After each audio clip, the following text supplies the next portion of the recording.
The gunshot split the howling winter air. Jedediah Harlan stood in the doorway of his cabin, rifle still warm in his hands. The wolf's body lay crumpled in the snow, a dark stain spreading beneath it. Beyond the dead animal, the blizzard raged, erasing the world beyond 20 yards into a canvas of white fury.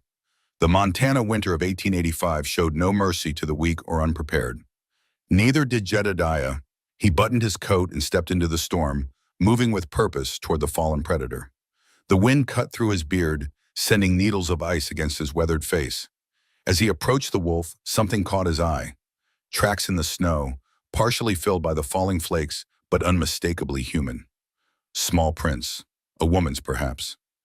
Jedediah knelt beside the wolf, checking to ensure it was dead. The animal had come too close to his cabin, desperate with hunger as the harsh winter dragged on. Just like everything else that wandered too close to him, it had paid the price. Fool, he muttered, though whether to the wolf or himself he couldn't say.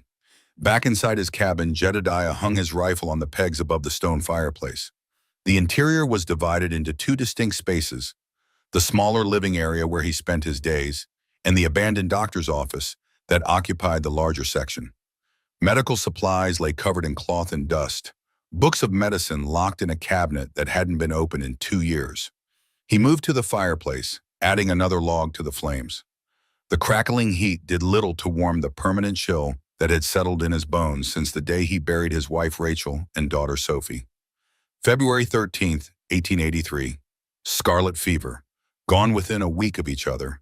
Shadows danced across the walls as the fire flared, illuminating the framed daguerreotype on the mantel, turned face down. Jedediah never looked at it anymore. What was the point? The image couldn't capture Sophie's laugh or Rachel's voice. It was just a ghost on paper, a reminder of what the world had taken from him.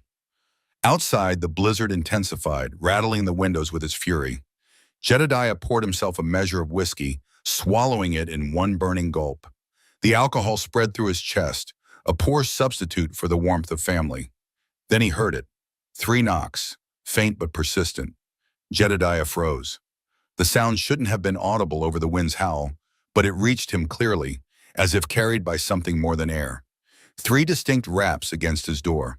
The memories crashed over him like a wave. That night 2 years ago, when he'd been too deep in his research to hear Rachel calling for him as Sophie's fever spiked. By the time he realized, it had been too late. Too late.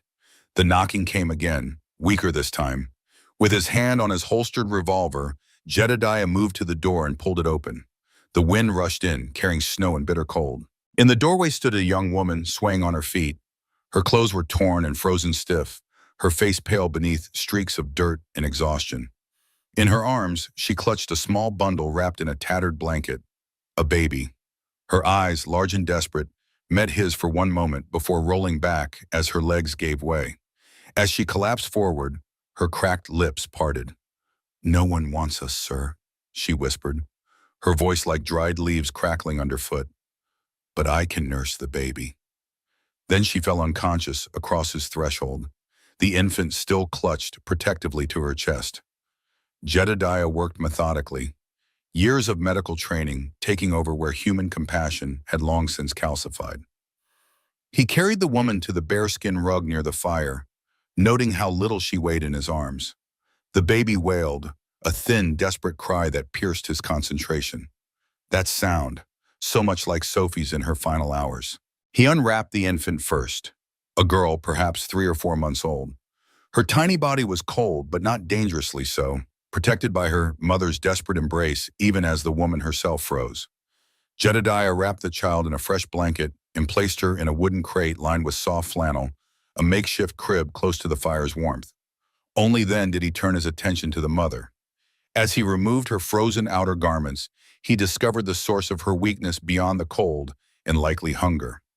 Across her back, visible through the torn fabric of her dress, were fresh lash marks, the distinctive pattern of a horsewhip. Someone had beaten this woman severely before she fled into the storm. Jedediah cleaned the wounds with whiskey and bandaged them, his fingers remembering their old skill despite the years since he treated a patient. The woman remained unconscious, her breathing shallow but steady. Good. The pain would have been considerable. When he bathed the infant's face with a warm cloth, the child quieted, staring up at him with solemn dark eyes. Jedediah turned her gently to clean her properly, and that's when he saw it. A small crescent-shaped birthmark behind her right ear, barely visible beneath wisps of dark hair. His hands began to tremble. Sophie had had an identical mark in precisely the same location. The coincidence struck him like a physical blow. He staggered back, nearly dropping the cloth. The research, his old obsession, it all came flooding back. Before Rachel's death, before everything had fallen apart, Jedediah had been part of a secret medical group studying cases of apparent rebirth. Children born with birthmarks matching the wounds or marks of deceased individuals. Children who seemed to carry memories or traits they couldn't possibly possess. His fingers moved instinctively to the locked drawer where he kept his journal, then stopped. No, that part of his life was over. It had cost him everything he loved. The baby's cries shifted in tone, becoming softer, almost questioning. The sound echoed in the cabin exactly like Sophie's used to do when she was curious about something new. The same pitch, the same cadence. Impossible.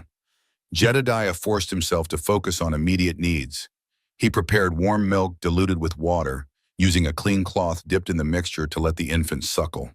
As the child drank, her eyes never left his face, studying him with an intensity that seemed impossible for one so young. Behind him, the cabin door still stood open, snow piling on the threshold. Cold air poured in, a reminder that he had a choice to make. He could close the door, commit to helping these strangers, or he could carry them back into the storm, leave their fate to whatever God might exist. The baby's cries weakened, taking on the desperate quality of a drowning creature. Jedediah turned back to the door, staring at the swirling white oblivion beyond. For a long moment, he stood suspended between past and future, between the man he had become and the doctor he once was. Behind him, the woman stirred slightly, a soft moan escaping her lips. "You're wanted here," Jedediah said, his voice rough from disuse. The words surprised him as much as they might have surprised her had she been conscious. He closed the door slowly, shutting out the storm. The latch clicked with a finality that felt like both surrender and resistance. Elizabeth Winters woke to the smell of coffee and wood smoke. For a disorienting moment, she couldn't remember where she was or how she'd gotten there. Then pain lanced through her back and memory returned in a rush. The flight from Redemption Springs, the blinding snow, finding a cabin with light in the window. Nora. Where was Nora? She bolted upright, ignoring the fire in her lacerated back, panic seizing her throat. "My baby," she gasped, eyes wild as they darted around the unfamiliar room. "She's safe," came a low voice from the shadows. Elizabeth turned to find a man watching her from a wooden chair near the fire, tall, broad-shouldered, with a beard flecked with a silver, and eyes the pale blue of winter sky. Not young, but not old either, perhaps early 40s. His face might once have been handsome before grief had carved its permanent lines into his features. "Where is she?" Elizabeth demanded, trying to stand despite her weakness. The man gestured to his right, where a wooden crate had been padded with blankets. Inside, Nora slept peacefully, clean and warm, her tiny chest rising and falling with each breath. Relief buckled Elizabeth's knees, and she sank back onto the bearskin rug. "Thank you," she whispered. "You have lash marks on your back," the man said, his voice flat, matter of fact. "Recent ones. Who did that to you?" Elizabeth's hand moved instinctively to her throat, where a small silver locket hung. "Does it matter?" "It might if they come looking for you." His bluntness was oddly comforting. No false sympathy, no prying questions beyond what pertained to their immediate safety. "No one will search for us in this weather," she said. "By the time the storm passes, we'll be gone." The man's gaze flicked to the window, where snow continued to fall heavily. "Not for several days at least." He stood, moving to a pot that hung over the fire. "Coffee?" Elizabeth nodded, grateful for any warmth. As he handed her a tin cup, she noticed the careful way he avoided looking directly at her face, as if afraid of what he might see there, or what she might see in his. "I'm Elizabeth," she offered. "Elizabeth Winters. The baby is Nora." "Jedediah Harlan," he replied simply. As she sipped the strong, bitter coffee, Elizabeth studied her surroundings more carefully. One half of the cabin was clearly living quarters, but the other portion seemed different. more ordered, with covered furniture and locked cabinets. "You're a doctor," she said, recognizing the shapes beneath the sheets. An examination table, shelves that would hold medicines and instruments. Jedediah's shoulders stiffened. "I was." The past tense hung between them, heavy with unspoken history. Elizabeth didn't press. She understood the sanctity of painful pasts all too well. "I was a teacher," she volunteered instead, "at the girls' school in Redemption Springs until—" She glanced at Nora, the explanation obvious. Jedediah nodded once, acknowledging what didn't need to be said aloud. Unmarried women with children didn't teach the daughters of respectable families. "The church ladies called me fallen," Elizabeth continued, a bitter smile twisting her lips. "Reverend Holcomb held what amounted to a witch trial. They said I had bewitched Hiram Caldwell, the banker's son, and would corrupt the children with my sinful nature." She stared into her coffee. "When I heard them planning to take Nora, to place her with a proper God-fearing family, I ran." "Into a blizzard," Jedediah observed, raising an eyebrow. "With an infant. Better the storm's mercy than theirs." Something flickered across Jedediah's face, not quite approval, but perhaps understanding. He moved to add wood to the fire, and in the increased light, Elizabeth noticed the daguerreotype on the mantel, deliberately placed face down. "You lost someone," she said softly. Jedediah's hands stilled for just a moment. "My wife and daughter, 2 years ago, scarlet fever." His words were clipped, borders established around a territory too painful to enter. Elizabeth respected the boundary. She had her own forbidden territories. "I'm sorry," she said, the simple words carrying the weight of genuine understanding. Jedediah didn't acknowledge her sympathy. Instead, he moved to check on Nora, his large hand hovering just above the sleeping infant, not quite touching her. There was something reverent in the gesture, and something frightened too. "I'll need to change your bandages in the morning," he said, changing the subject. "The lashes weren't deep enough to need stitches, but infection is still a risk." Elizabeth nodded, recognizing the shift to practical matters. "I can cook," she offered. "Clean, work. I won't be a burden while we're here." "Rest first," Jedediah said, moving toward a narrow door that presumably led to his bedroom.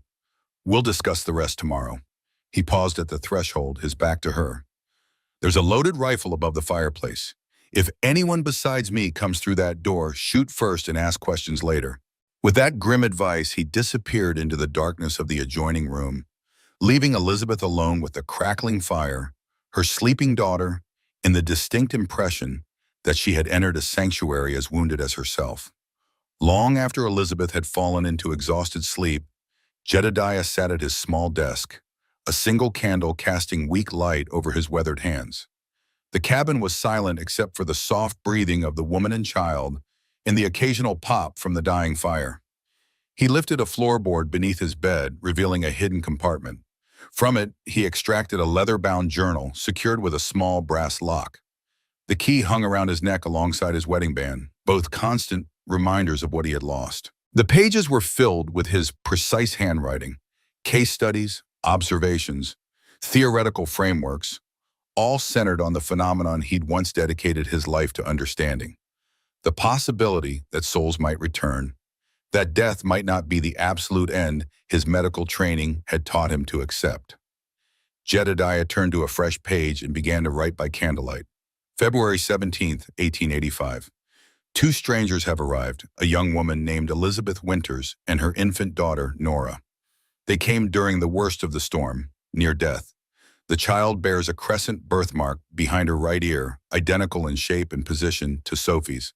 She responds to stimuli in ways that— He paused, pen hovering above the paper. Was he really doing this again? Seeing patterns where grief and loneliness created them? Yet he couldn't deny what he had observed. The infant's gaze tracked him with familiar intensity. Her cries held the same musical quality as Sophie's. And that birthmark, a coincidence so precise it defied rational explanation. Jedediah continued writing, documenting everything he could remember about his brief interactions with the child.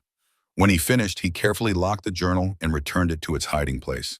From a small silver box on his desk, he removed a lock of blonde hair. Sophie's, cut an hour after her death. He held it in his palm, remembering how it had caught the sunlight when she ran across the yard, laughing. Then, with a surgeon's precision, he collected a single strand of Nora's dark hair from the blanket he had wrapped her in. Different in color, yes, but was the soul contained in something as superficial as hair color? As he tucked both samples away, a memory surfaced. Rachel, 6 months pregnant with Sophie, sitting by the fire in this very cabin, her face illuminated with joy as she felt the baby kick. "She's going to be strong-willed," Rachel had said, laughing, "just like her father." But then the memory shifted, darkened. Rachel, years later, her face tight with anger as she discovered his research journals. "This obsession is unhealthy, Jedediah. You're a doctor, a man of science, not some spiritualist charlatan." "It is science," Jan had insisted, "was beyond our current understanding." The argument that followed had been their worst, ending with Rachel walking out into the night, returning days later only because she had nowhere else to go. They had reconciled superficially for Sophie's sake, but the rift remained, hidden beneath polite conversation in separate bedrooms. Until illness came, swift and merciless, taking first Sophie, then Rachel. By the time Jedediah recognized the symptoms as something more serious than a winter chill, it had been too late for his medical knowledge to save them. Had Rachel truly died of scarlet fever? Or had she simply given up, unable to bear Sophie's loss, unable to find comfort in a husband whose beliefs she couldn't share? The question had haunted him for 2 years, another ghost in a house full of spirits. A soft knock at the door jolted him from his reverie. Jedediah quickly hid the silver box and moved to answer, hand instinctively reaching for the revolver on his bedside table. But it wasn't the front door, it was a rap on the window. Jedediah recognized the pattern. 3 quick taps followed by 2 slow ones. Isaiah. He opened the door to find Isaiah Wheeler stamping snow from his boots. The black man was bundled against the cold, his breath forming clouds in the frigid air. A former Union soldier like Jedediah, Isaiah had served with the United States Colored Troops, fighting the same war but in segregated regiments. Now he worked as a blacksmith in the nearest town, 15 miles distant. He was also Jedediah's only friend, if such a word could be applied to their taciturn relationship. Isaiah's eyes widened as he entered the cabin and saw Elizabeth and Nora sleeping near the fire. "Well now," he said softly, "this is unexpected." "They arrived last night," Jedediah explained briefly, "half frozen. The woman has lash marks on her back." Isaiah's face hardened. Man or woman who'd whip another deserves the same treatment. "She says she's from Redemption Springs, running from the church folk who wanted to take her child." Isaiah's expression grew grimmer still. "That'd be Reverend Holcomb's doing. Man preaches fire and brimstone like he's got a direct line to the Almighty's wrath." He studied Elizabeth's sleeping form with concern. "Those marks aren't just from any whipping, Jed. That's a public flogging pattern, the kind they do on the church steps to make an example." Jedediah felt a cold anger settle in his chest. He had seen enough suffering in the war to last several lifetimes, had patched together enough broken bodies to know the depths of human cruelty. But there was something particularly despicable about violence cloaked in righteousness. "Town's talking about a woman who ran off," Isaiah continued, keeping his voice low.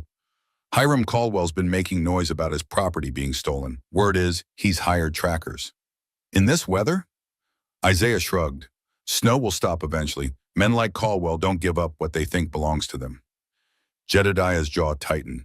"She doesn't belong to anyone." Isaiah gave him a long look, something like approval in his dark eyes. "No, she doesn't." He paused. "You aiming to help her?" It was a reasonable question.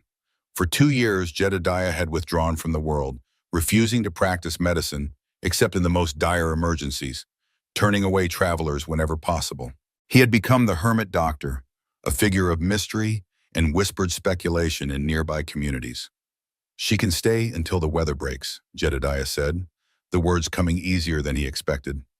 "After that, it's her choice." Isaiah nodded, satisfied with the answer. He moved to the door, then hesitated. "Been meaning to tell you, there's talk in Helena about a woman working at the new hospital. Nurse with skills beyond her station. Some say she resembles your Rachel." Jedediah's heart lurched painfully in his chest. "Rachel is buried on the hill behind this cabin." "I know that. Isaiah said gently. Just thought you should hear it from me instead of someone else. After Isaiah left, Jedediah stood in the center of his cabin, feeling like a stranger in his own home. Two sleeping figures had transformed the space, filling it with quiet breath and the faint scent of life, so different from the tomb-like stillness he had cultivated. As dawn's first light filtered through the windows, he watched Nora stir in her makeshift crib. The infant's eyes opened, fixing on him with that unnerving intelligence. She didn't cry, just regarded him solemnly, as if she recognized him from some other time, some other life. "Who are you, little one?" he whispered. "Who have you been?" The question hung in the air, unanswered but not unacknowledged. A month passed, winter's grip slowly loosening its hold on the mountains. Inside the cabin, a tentative routine had developed. Elizabeth rose early each morning, tending to Nora before preparing breakfast. Though still weak from her ordeal, she insisted on contributing, mending Jedediah's worn shirts, organizing the chaos of a man who had stopped caring about order, cooking simple but nourishing meals from their limited supplies. Jedediah maintained his distance at first, spending long hours in his workshop behind the cabin or disappearing into the woods with his rifle. But gradually, almost imperceptibly, the space between them narrowed. It began with the shooting lessons. "You need to know how to protect yourself," Jedediah said one crisp morning, holding out his spare revolver to Elizabeth, "especially if you plan to travel alone when spring comes." Elizabeth took the weapon, its weight unfamiliar in her hands. "I was a teacher, not a gunslinger." "You were also a telegrapher in the war," Jedediah replied. At her startled look, he added, "You tap your fingers when you're thinking. Morse code. Unconscious habit." Elizabeth smiled faintly. "Not many people would notice that." "I noticed details. It's what kept me alive as a field surgeon." He positioned himself behind her, adjusting her grip on the pistol. "Hold firm, but don't fight it. Let it become part of you." His breath was warm against her ear, his calloused hands steady as they guided hers. Elizabeth was acutely aware of how close they stood, how rarely Jedediah initiated physical contact. For a man so skilled in medicine, he seemed almost afraid to touch the living. She fired at the row of cans Jedediah had placed on a fallen log. The revolver's kick was stronger than she expected, the shot going wild. But by the end of the hour, she had hit 3 targets, earning a nod of approval from her taciturn host. As they walked back to the cabin, Elizabeth broke their companionable silence. "You were with the Iron Brigade, weren't you?" Jedediah glanced at her, surprise evident in his usually guarded expression. "How did you know?" "The regimental insignia on your old uniform coat. I saw it hanging in the back room." She hesitated. "I was at Antietam, in the field hospital. We might have been in the same place at the same time." Something dark flashed across Jedediah's face. "Antietam," he repeated softly, the single word carrying the weight of unspeakable memories. "Bloodiest day of my life. I performed 37 amputations in 18 hours. Elizabeth didn't recoil from the grim detail. "I helped hold down 17 men while surgeons worked. I still hear their screams sometimes." Their eyes met in silent understanding, a connection deeper than words could express. They had both witnessed the same hell, had emerged scarred but standing. That night, the nightmares came for Jedediah. Elizabeth woke to sounds of distress from his room. Ragged breathing, broken pleas, the thud of thrashing limbs. Nora slept peacefully in her crib, a proper one now, built by Jedediah's skilled hands, undisturbed by the nocturnal battle taking place. Without hesitation, Elizabeth went to him.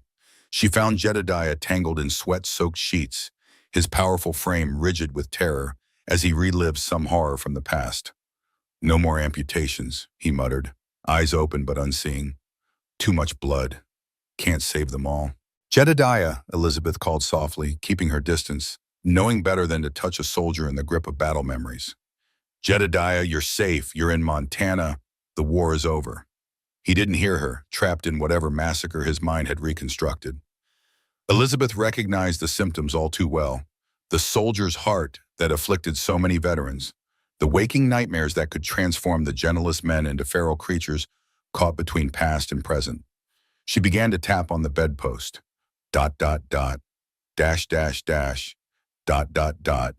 SOS in Morse code, a rhythm both familiar and attention-grabbing. Jedediah's breathing changed, his focus shifting toward the sound. Elizabeth continued, adding more complex patterns, simple words, SAFE, HOME, NO. Gradually, awareness returned to his eyes. He sat up, shame replacing terror as he realized she had witnessed his weakness. "You shouldn't be here," he said roughly, turning away. Elizabeth remained steady. "I know what war does to a man's mind," she said. "There's no shame in it. A doctor shouldn't." "A doctor is still human," she interrupted gently. "The mind protects itself however it can." Jedediah looked at her then, really looked at her, as if seeing her clearly for the first time. "You have it too, the soldier's heart." Elizabeth nodded. "Not as severely, but yes, the hospital at Antietam. There are nights I wake up feeling blood on my hands that isn't there." She sat cautiously on the edge of his bed, maintaining a respectful distance. "We developed a system, some of the nurses and telegraphers, a way to bring each other back when the memories took hold. Morse code, something for the mind to focus on, a pattern to follow out of the chaos." "Does it work for you?" Jedediah asked, his voice hoarse. "Sometimes. Other times." She shrugged, her silhouette delicate in the moonlight filtering through the window. "Other times it helps to know I'm not alone, that someone else understands." They sat in silence for a long while, two survivors finding unexpected comfort in shared wounds. Eventually, Elizabeth rose to leave. "Elizabeth," Jedediah called softly as she reached the door. "Thank you." It was the first time he had used her name. The following evening, as twilight painted the snow-covered mountains in shades of purple and gold, they sat together on the cabin's porch. Nora lay bundled in Elizabeth's arms, cooing softly at the colorful sky. "Teach me," Jedediah said suddenly.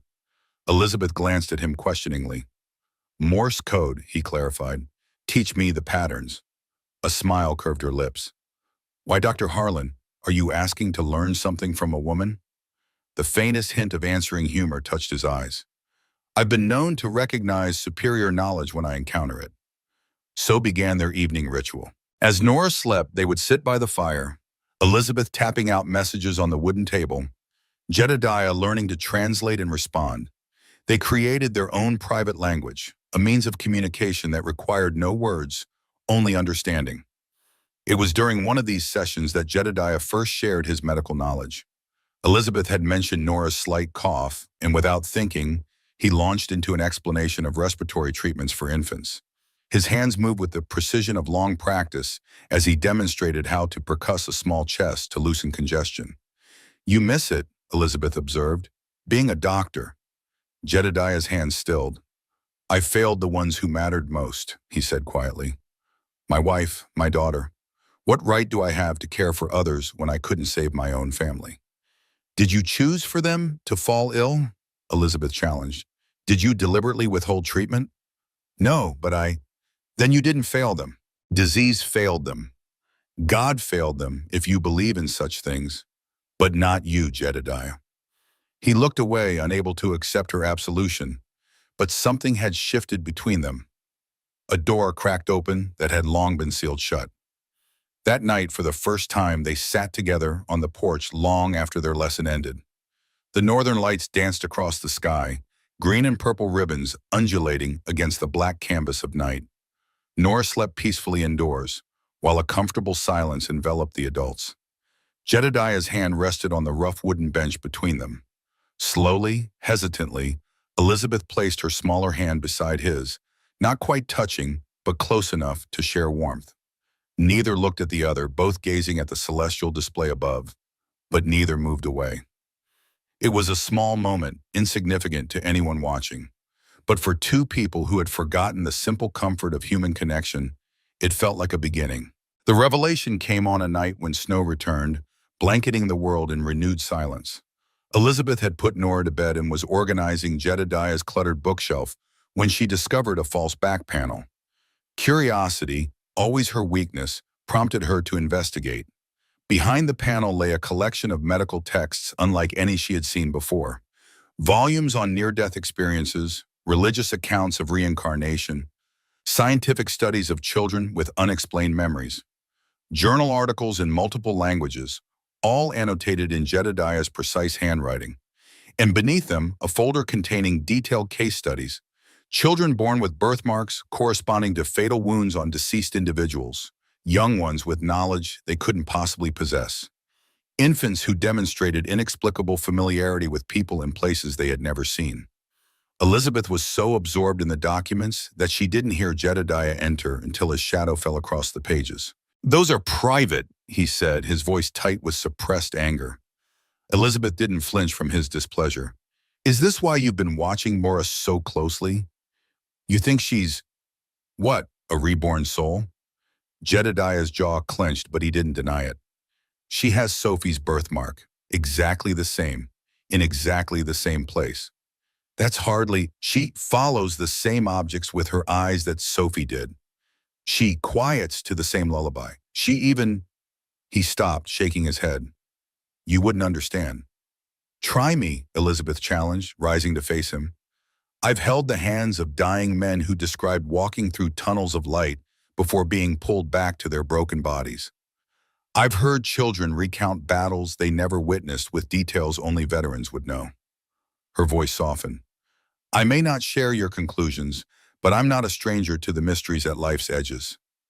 Something in her calm response deflated Jedediah's anger. He sank into his chair, suddenly looking exhausted. "Before I met Rachel, I was part of a research group in Philadelphia," he explained. "Doctors, scientists, theologians, all studying what happens at the boundary between life and death. Most focused on near-death experiences, but a few of us became interested in cases suggesting continuity, souls returning. Like Dr. Stevenson's work," Elizabeth said, surprising him with her knowledge. Jedediah nodded. "You've read him?" "I had an eclectic education," she said with a small smile, "and an interest in questions without easy answers." He studied her for a moment, reassessing. "Rachel hated my research, called it pseudoscientific nonsense. We nearly separated over it. Then she became pregnant with Sophie, and we reconciled after a fashion. I agreed to set the work aside." "But you didn't," Elizabeth guessed. "Not entirely. I kept notes, followed cases from afar." His eyes grew distant. "When Sophie was born with that crescent birthmark, I wondered, but I never told Rachel. It would have confirmed her worst fears about me." Elizabeth moved to sit opposite him, her expression thoughtful rather than judgmental. "And now Nora has the same mark. And you believe—" "I don't know what I believe anymore," Jedediah admitted. "For 2 years I've lived with ghosts, Elizabeth. Sometimes I'm not certain I haven't joined them." She reached across the space between them and took his hand, an unprecedented gesture that startled them both. "You're very much alive, Jedediah Harlan. Wounded, grieving, but alive." He stared at their joined hands as if they were a scientific anomaly he couldn't quite comprehend. "Sometimes I wish I weren't." "I know that feeling too," Elizabeth said softly. Jedediah looked up, questions in his eyes. "War leaves no one untouched," she explained, "even those who never held a rifle." She withdrew her hand slowly. "They call it different things for women. Hysteria, nervous disposition, female fragility. But it's the same wound you carry, the soldier's heart, the weight of too much death, too much suffering, witnessed." "How do you bear it?" Jedediah asked, the question stripped of all pretense. Elizabeth gazed toward the crib where Nora slept. "One day at a time, by finding purpose, by remembering that surviving isn't the same as living." Later that night, as Elizabeth lay awake listening to the wind, she heard Jedediah moving about in the main room. Curious, she wrapped herself in a blanket and peered through the partially open door. He sat beside Nora's crib, watching the sleeping infant.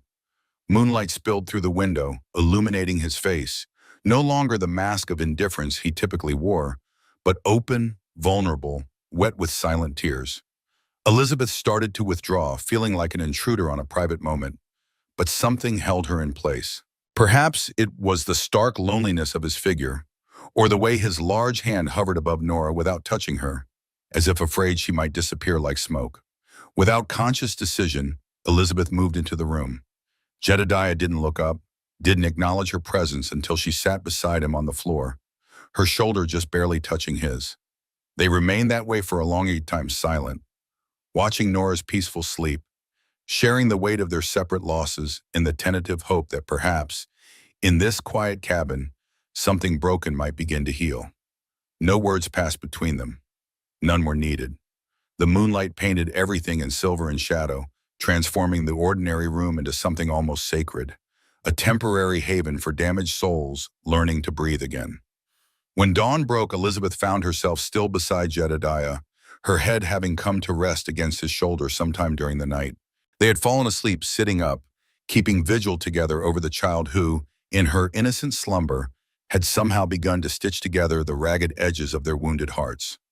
Spring announced itself with the drip of melting icicles and the return of birdsong to the mountains.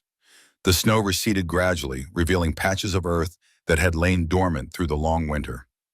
Inside the cabin, another kind of thaw was underway. Jedediah no longer maintained his careful distance. He joined Elizabeth and Nora for meals, occasionally offering the ghost of a smile at the infant's antics. He showed Elizabeth his medical texts, the conventional ones this time, teaching her basic treatments for common ailments. "You have a natural aptitude," he told her as she successfully splinted Isaiah's sprained wrist. The blacksmith had fallen from his horse on the increasingly muddy trails, arriving at the cabin with his arm cradled against his chest. Elizabeth felt a flush of pleasure at the rare compliment. "I always wanted to study medicine, but women aren't welcome in medical schools," Jedediah finished for her, his tone suggesting he found the restriction as absurd as she did. Isaiah, watching their easy interaction, raised an eyebrow. "Well now, the hermit doctor seems almost sociable these days." Jedediah shot him a warning glance that held no real heat, while Elizabeth hid her smile. After Isaiah left, bearing news that the mountain passes would soon be clear enough for travel, Elizabeth found Jedediah staring thoughtfully at his covered medical equipment. "What would you think," he asked without preamble, "about clearing out this space? Making it a proper examination room again?" Elizabeth felt a surge of hope. "Are you considering practicing again?" "Perhaps," he said cautiously. "On a limited basis. The nearest doctor is in Helena, too far for emergencies." She studied his face, recognizing the internal struggle he was waging. "What changed your mind?" Jedediah's eyes shifted to where Nora played on a blanket, grasping at wooden toys he had carved for her. "Life continues," he said simply, "even after loss." That evening, Isaiah returned with more troubling news. "Reverend Holcomb has formed what he's calling a moral society," he reported grimly, "going from town to town looking for fallen women to redeem." The irony in his voice made the true nature of this redemption clear. "They've been showing a sketch of you in settlements around the territory." Elizabeth's hand trembled as she poured coffee. "In Hiram Caldwell?" "Still claiming theft of property," Isaiah confirmed, "though whether he means you or the child he doesn't specify." Jedediah's expression darkened. "No man owns another in this country. Not anymore." Isaiah gave him a pointed look. "Tell that to the sharecroppers back east or the Chinese laborers building the railroads." He sighed heavily. "World hasn't changed as much as we fought for, Jed."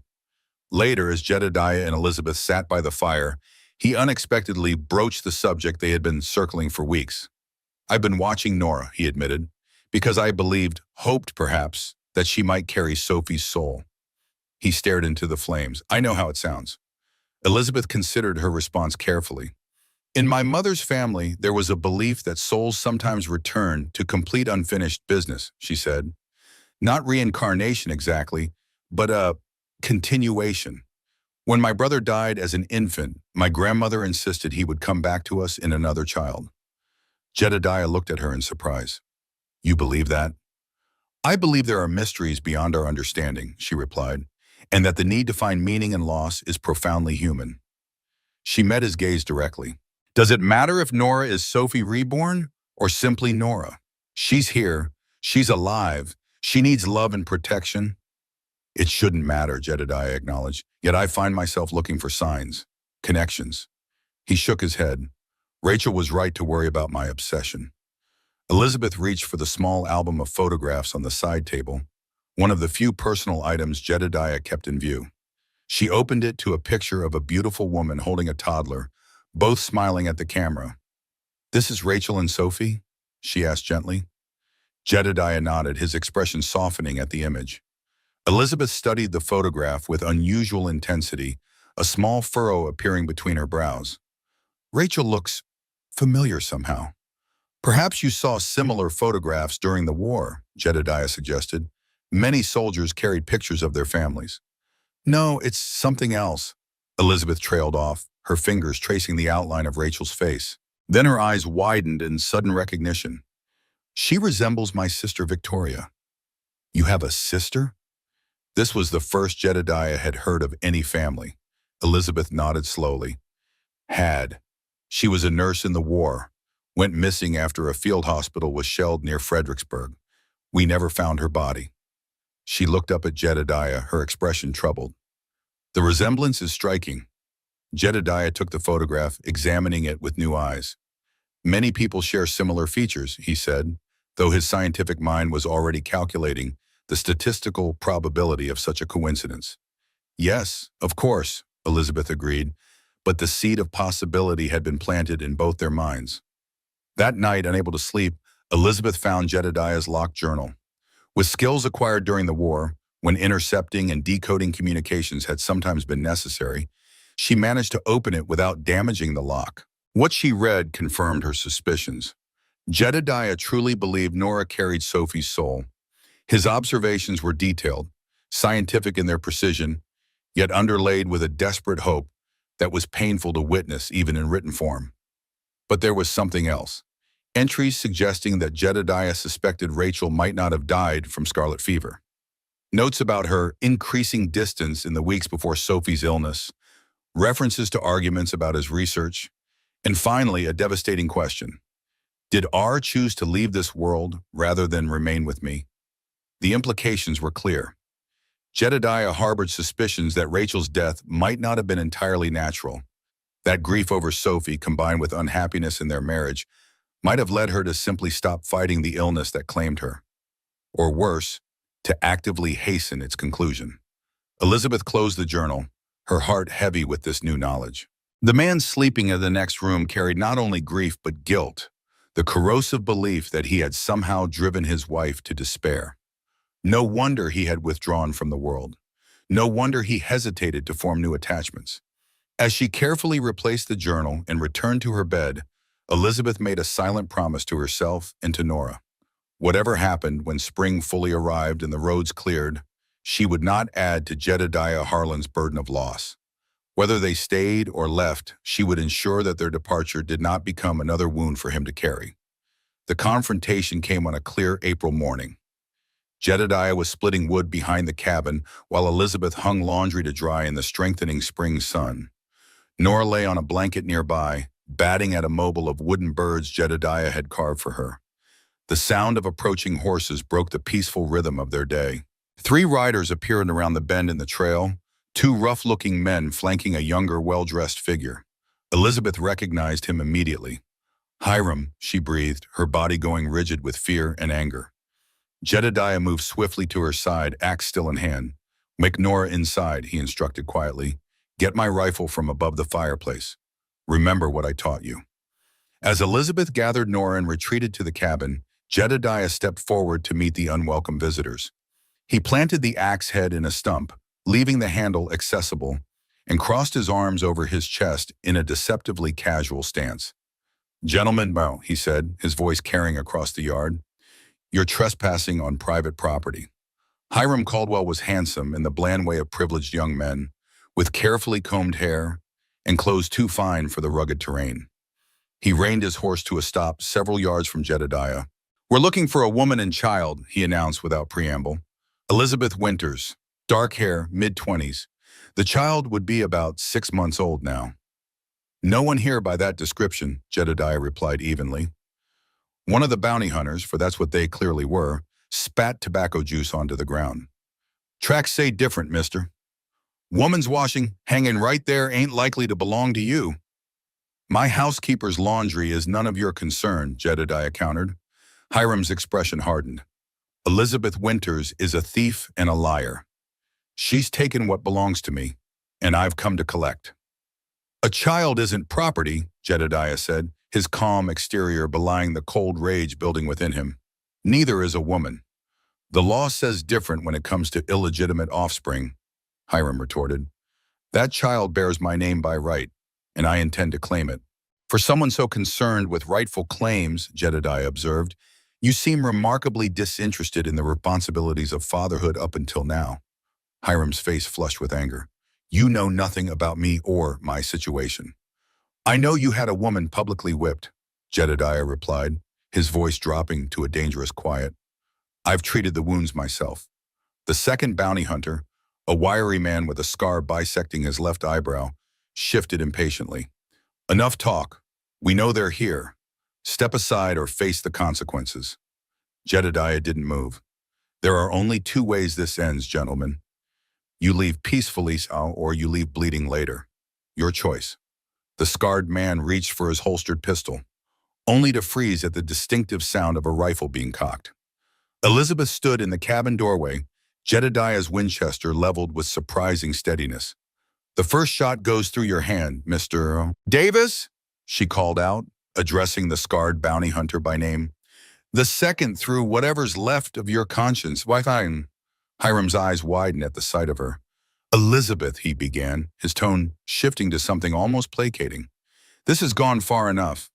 Come back to town, bring my son, and all will be forgiven. Forgiven? Elizabeth's laugh held no humor. You ordered men to whip me on the church steps. You denied your own child and called me a whore to save your reputation. Her voice remained steady, but her eyes blazed. There is nothing to forgive, Hiram, because I've done nothing wrong. The sin is yours, and you'll carry it without my help. The first bounty hunter, growing impatient, suddenly spurred his horse forward toward the cabin. In one fluid motion, Jedediah grabbed the axe and hurled it with surgical precision. The wooden handle struck the man's chest with enough force to unseat him, sending him sprawling in the dirt. The second man, Davis, drew his pistol, but Elizabeth fired first. The bullet splintered the wooden saddle horn inches from his hand.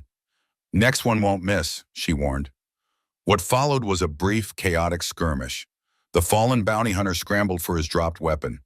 Jedediah closed the distance between them with remarkable speed for his size, delivering a knockout blow that spoke of battlefield experience rather than medical training. Davis fired wildly from horseback, the shot going wide. Elizabeth's second bullet caught him in the upper arm, causing him to drop his gun with a howl of pain. Hiram, seeing his hired muscle neutralized so quickly, turned his horse to flee. Jedediah caught the animal's bridle, forcing it to rear. Hiram tumbled ungracefully to the ground, landing hard on his backside. In less than a minute, the threat had been neutralized. Davis clutched his bleeding arm. The first bounty hunter lay unconscious, and Hiram Caldwell sat in the dirt, his fine clothes soiled, his expression a mixture of fury and fear. You'll regret this, he sputtered, scrambling backward as Jedediah approached. My father. Your father isn't here, Jedediah interrupted, his voice cold. Just you, making poor decisions as usual. He turned to Davis, who was pale from blood loss. The bullet needs to come out. I can do it here, or you can bleed to death on the ride to Tarnio. Your choice, wow. Despite the circumstances, Jedediah's medical instincts remained intact. He couldn't allow a man to die, even one who had just tried to kill him.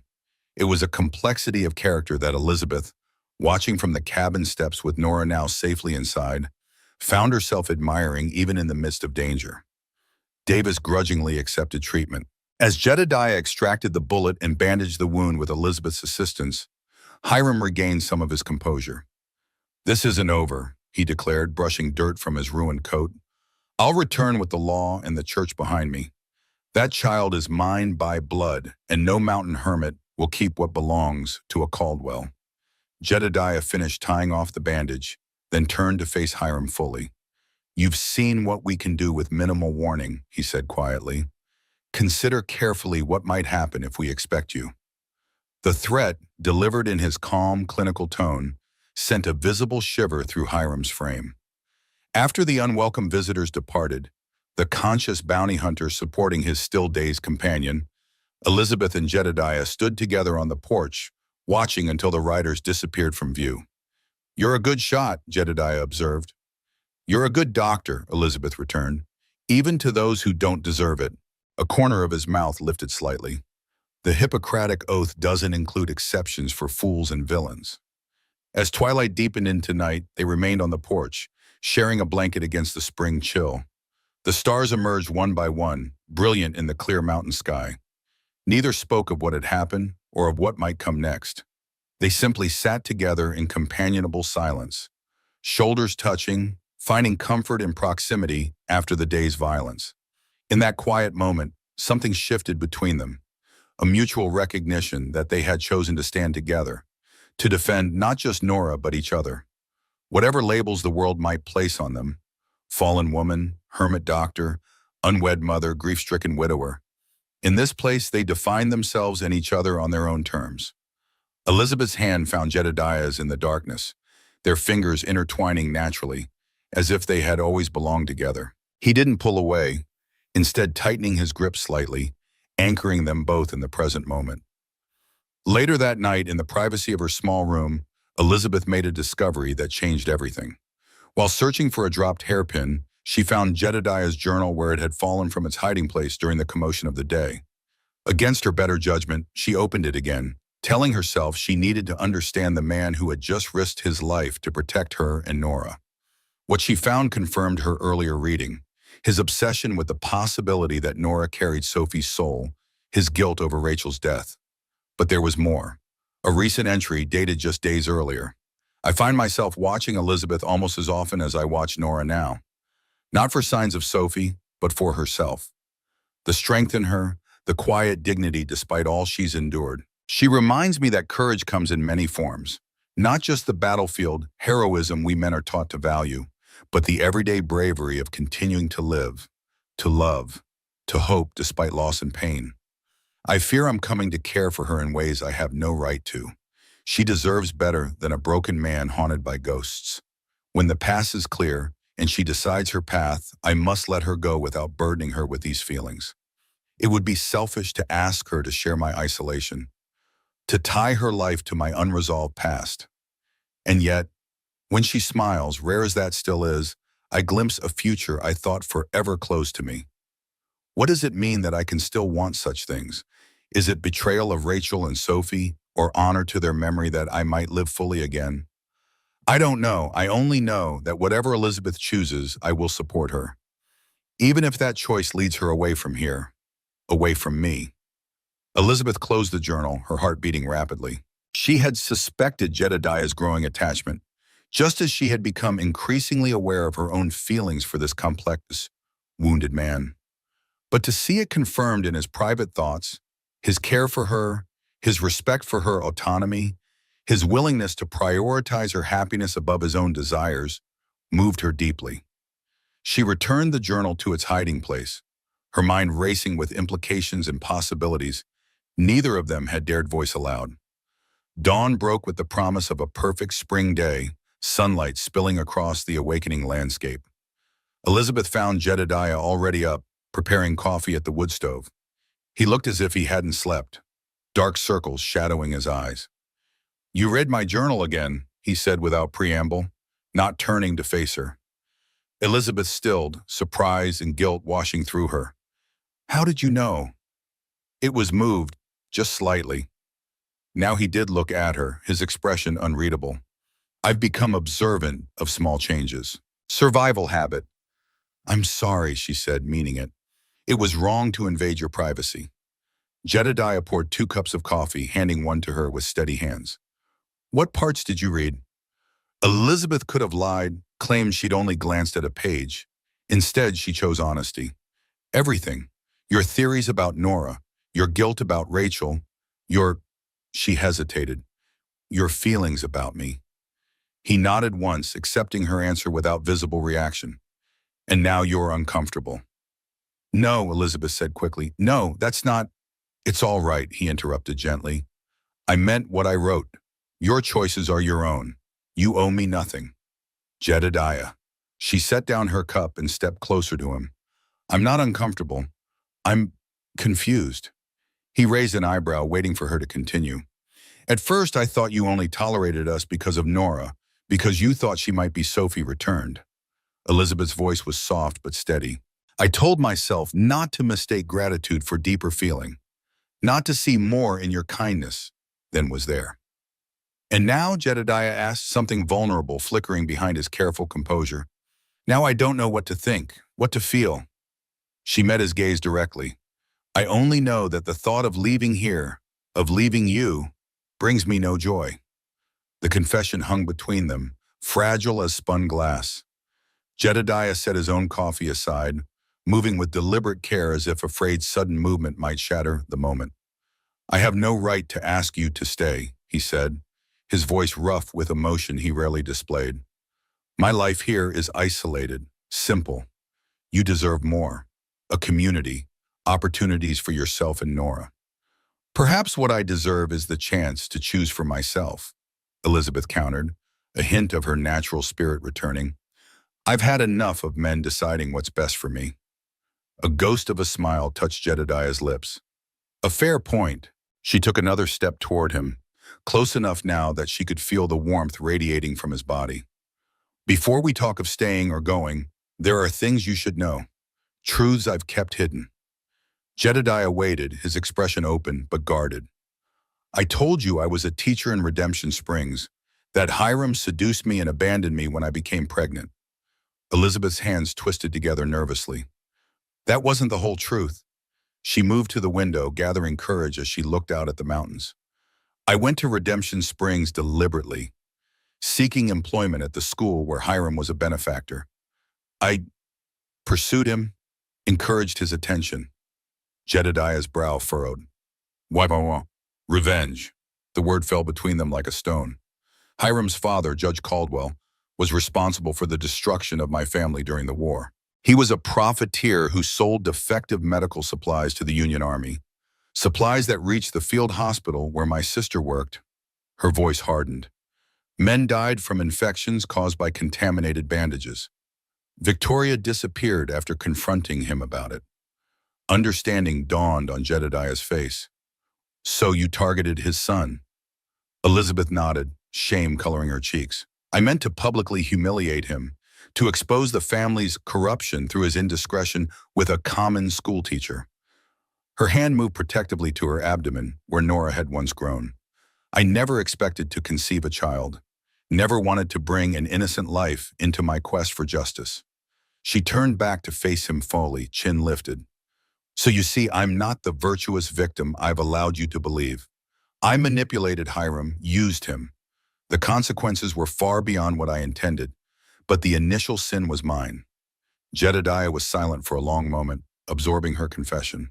We all carry regrets, Elizabeth, he finally said. Actions taken in grief or anger that we can't undo. You don't seem shocked, she observed cautiously. I served 4 years in a war where I saw the best and worst of humanity, he replied. Very little truly shocks me anymore. He moved to join her by the window. Did seeking vengeance bring you peace? No, she admitted softly. Only Nora has done that. She's the unexpected blessing from my darkest mistake. Jedediah reached out slowly, his hand coming to rest on her shoulder. Then perhaps that's all that matters now. Elizabeth leaned slightly into his touch, relief washing through her. I was afraid you'd see me differently. I see you more completely, he corrected. But you now see me, flaws and obsessions included. A comfortable silence fell between them, each absorbing the new understanding that had emerged from their mutual confessions. There's something else, Elizabeth said eventually. Something I've been considering since yesterday's confrontation. Jedediah tilted his head questioningly. Hiram will return, likely with official authority this time. What if, she hesitated, then continued with more confidence. What if we formalized our arrangement? A marriage of convenience would give you legal standing regarding Nora, make it harder for Hiram to press his claim. Jedediah's expression registered surprise, then thoughtfulness. A pragmatic solution, he acknowledged, but not one to be entered lightly, even for practical reasons. Of course, Elizabeth agreed quickly. I'm not suggesting, that is, it would be in name only, a legal protection for Nora. Nothing more would be expected or required. The corner of Jedediah's mouth lifted slightly, a logical proposition, presented with admirable clarity. You're amused, Elizabeth realized, a hint of embarrassment coloring her cheeks. Not at you, he assured her, at the situation. Two damaged people discussing marriage like a business arrangement, both carefully avoiding any mention of deeper feelings that might complicate the negotiation. Elizabeth blinked, then laughed softly at the absurdity he'd highlighted. When you put it that way, it does seem rather ridiculous. Jedediah's expression sobered. I won't marry you for convenience, Elizabeth. Before disappointment could fully form in her chest, he continued, if we take such a step, it should be because we both desire it, not merely as a defensive measure against Hiram Caldwell. His hand moved from her shoulder to gently cup her cheek. You deserve a choice made from want, not necessity. Elizabeth leaned into his touch, her eyes closing briefly. And what do you want, Jedediah? The question hung between them, weighted with possibility. Outside, spring rain began to fall, a gentle patter against the windows. Inside, two people who had forgotten how to want anything beyond mere survival stood at the threshold of something neither had expected to find again. I want, Jedediah began, but was interrupted by an urgent knocking at the cabin door. The moment shattered. They stepped apart, reality intruding on the fragile connection they had been building. Jedediah moved to answer the door, hand instinctively checking that his revolver was accessible. It was Isaiah, soaked from the sudden downpour, his expression grave. Riders coming, he reported without preamble. Reverend Holcomb, Judge Caldwell, the sheriff, and about a dozen others. They'll be here by nightfall. The outside world had found them, bringing with it all the judgment and danger they had temporarily escaped during the winter's isolation. Whatever decisions they might have reached in that interrupted moment would now have to wait. The storm was coming, in more ways than one. The rain continued into the night, drumming against the cabin roof like impatient fingers. Inside, preparations for the coming confrontation proceeded with quiet efficiency. Jedediah cleaned his rifles and revolvers, checking each mechanism with the precision of his surgical training. Elizabeth packed essential supplies for Nora, clothing, medicine, food that wouldn't spoil. Isaiah had stayed to help, his blacksmith's strength useful in reinforcing the cabin's vulnerable points. As midnight approached, he and Jedediah conferred in low voices near the fireplace, while Elizabeth put Nora to bed. 12 men against 3, Isaiah muttered, and that's assuming Mrs. Turner at the way station warns the Hansons like she promised. Otherwise, it's just us. Quality over quantity, Jedediah replied, though his expression remained grim. Most of Holcomb's moral militia are shop owners and clerks. They've never fired a shot in anger. Judge Caldwell's hired guns are a different matter, Isaiah countered. 3, maybe 4 professional gunmen among them.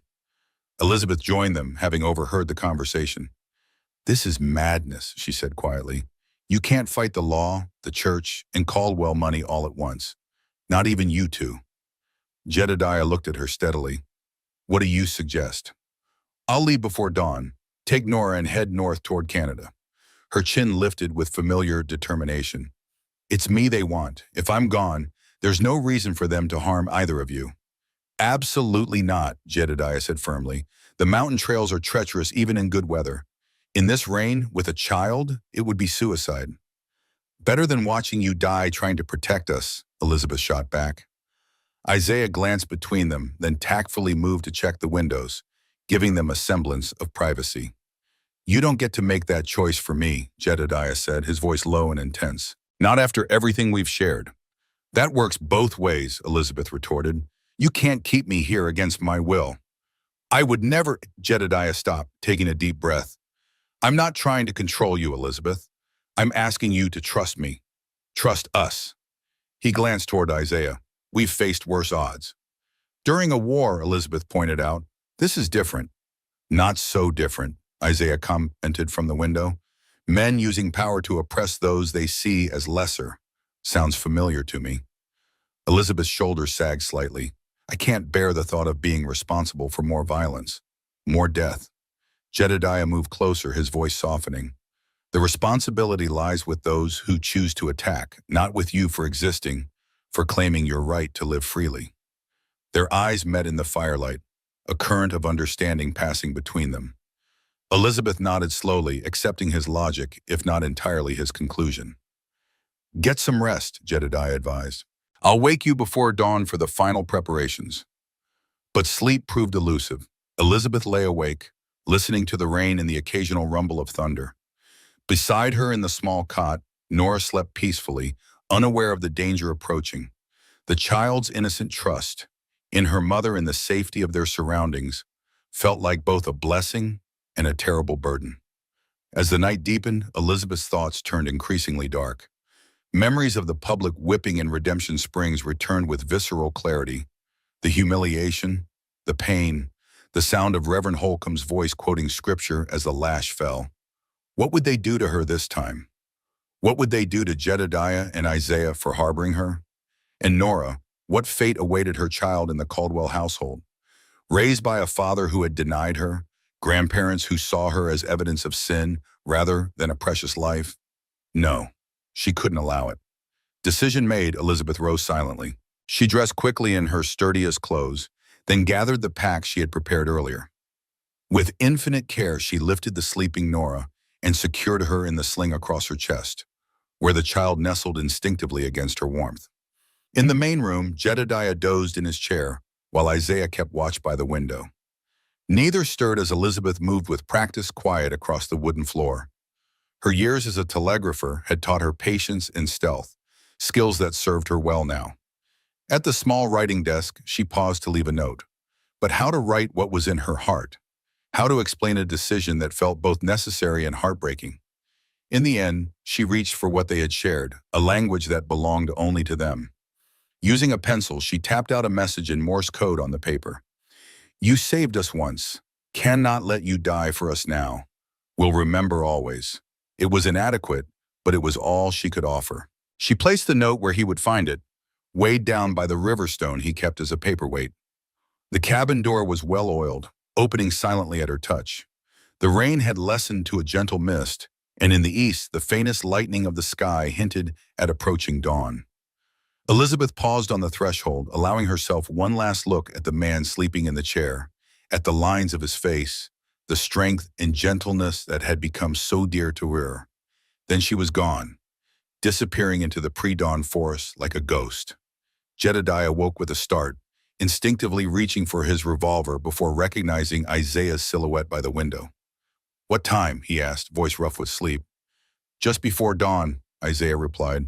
Rain stopped. Something felt wrong. The cabin was too quiet, missing the soft sounds of breathing from the small room where Elizabeth and Nora slept. Jedediah rose, moving quickly to check on them.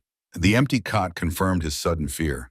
He returned to the main room, scanning for signs of what had happened, and spotted the note on his desk. The pencil marks were strange, not words but dots and dashes. Morse code, Elizabeth's final message to him. As he deciphered it, Jedediah's expression shifted from concern to understanding to determination. Without a word to Isaiah, he strode to the door and out onto the porch, studying the ground. She's taken the North Trail, he said when Isaiah joined him, heading for the Canadian border. Isaiah nodded, unsurprised. Woman's got courage. I'll give her that. And stubbornness to match, Jedediah muttered, but there was no anger in his tone, only worried admiration. What now? Isaiah asked, already knowing the answer. Jedediah turned back inside, gathering his medical bag and a rifle. I'm going after them. You stay here. Tell Holcomb and his party whatever story works best. Buy me time. Isaiah nodded. What about Caldwell and his hired guns? Delay them if you can. If not, Jedediah shrugged. I've evaded worse in enemy territory. As he prepared to leave, Jedediah paused at the small family plot behind the cabin. The two wooden crosses stood stark against the lightning sky, Rachel and Sophie, his past, his loss. He knelt before them, removing his hat in respect. I'm going to find them, he said softly, speaking to the graves as if their occupants could hear. Elizabeth and Nora, they've become important to me. The admission felt both like betrayal and release. I don't know if that's wrong. If I'm betraying your memory by caring for them. But I think you'd understand, Rachel. You always saw more clearly than I did. A gentle breeze stirred the wildflowers beginning to grow around the crosses. Jedediah reached out, touching the rough wood of Sophie's marker. I'll always love you both. Nothing can change that. But I think it's time for me to live again. To help others live. He stood, replacing his hat. I hope, wherever you are, you can forgive me. Or better yet, that there's nothing to forgive. With that final farewell, Jedediah mounted his horse and rode toward the northern trail, following the faint tracks Elizabeth had left in the soft spring earth. Behind him, the rising sun painted the cabin in golden light, transforming it from a place of grief to one of possibility. Isaiah watched him go, then turned back to prepare for the approaching riders. The confrontation that would come might not be the one they had planned for, but he would face it nonetheless, buying time for his friend to find what he had thought lost forever, a future worth living for. Elizabeth made good progress through the morning, following game trails that kept her away from the main routes where Holcomb's party might travel. Nora remained mercifully quiet, content to observe the forest canopy from her secure position against her mother's chest. By midday, they had covered several miles of difficult terrain. Elizabeth paused beside a small stream, allowing herself a brief rest. As she refilled her canteen, she studied their surroundings, trying to orient herself using the skills Jedediah had taught her during the winter. North and west, that was the safest direction. Away from Redemption Springs, away from Caldwell's influence, toward the Canadian border where American law would hold less sway. It would be a hard journey, weeks, perhaps months on foot with a child, but Elizabeth had endured worse. She would find work in small settlements along the way, perhaps as a teacher or telegrapher. They would survive. They had to. As she prepared to continue, Elizabeth noticed Nora's unusual quietness. The child, normally alert and responsive, seemed listless. Concerned, Elizabeth touched her daughter's forehead. It burned beneath her fingers.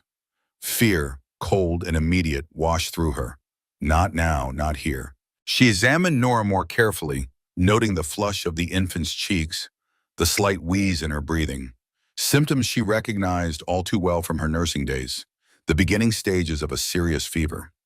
Elizabeth tried to remain calm, drawing on both her wartime experience and the medical knowledge Jedediah had shared with her. Fever in infants could advance rapidly. Without proper treatment, it could become life-threatening in hours. She had basic supplies: willow bark tea for fever, clean bandages, a small bottle of alcohol for disinfection, but nothing specifically for a child so young. Jedediah would know what to do, would have the proper medicines. But Jedediah was miles behind them now, possibly already confronting Holcomb and Caldwell's men. She couldn't turn back, couldn't risk Nora being taken. Yet continuing forward meant gambling with her daughter's life, an impossible choice. Elizabeth scanned the horizon, searching for landmarks. If she remembered correctly, there was a small settlement about 4 miles ahead, little more than a way station and a few scattered homesteads, but perhaps enough to find shelter and basic medical supplies. Decision made, she secured Nora more tightly against her and set off at a faster pace, ignoring the burning in her legs and the growing awareness that she too was pushing the limits of her strength. By late afternoon, Nora's condition had worsened. Her small body radiated heat, her breathing had become more labored, and most alarming, she had stopped responding to Elizabeth's voice.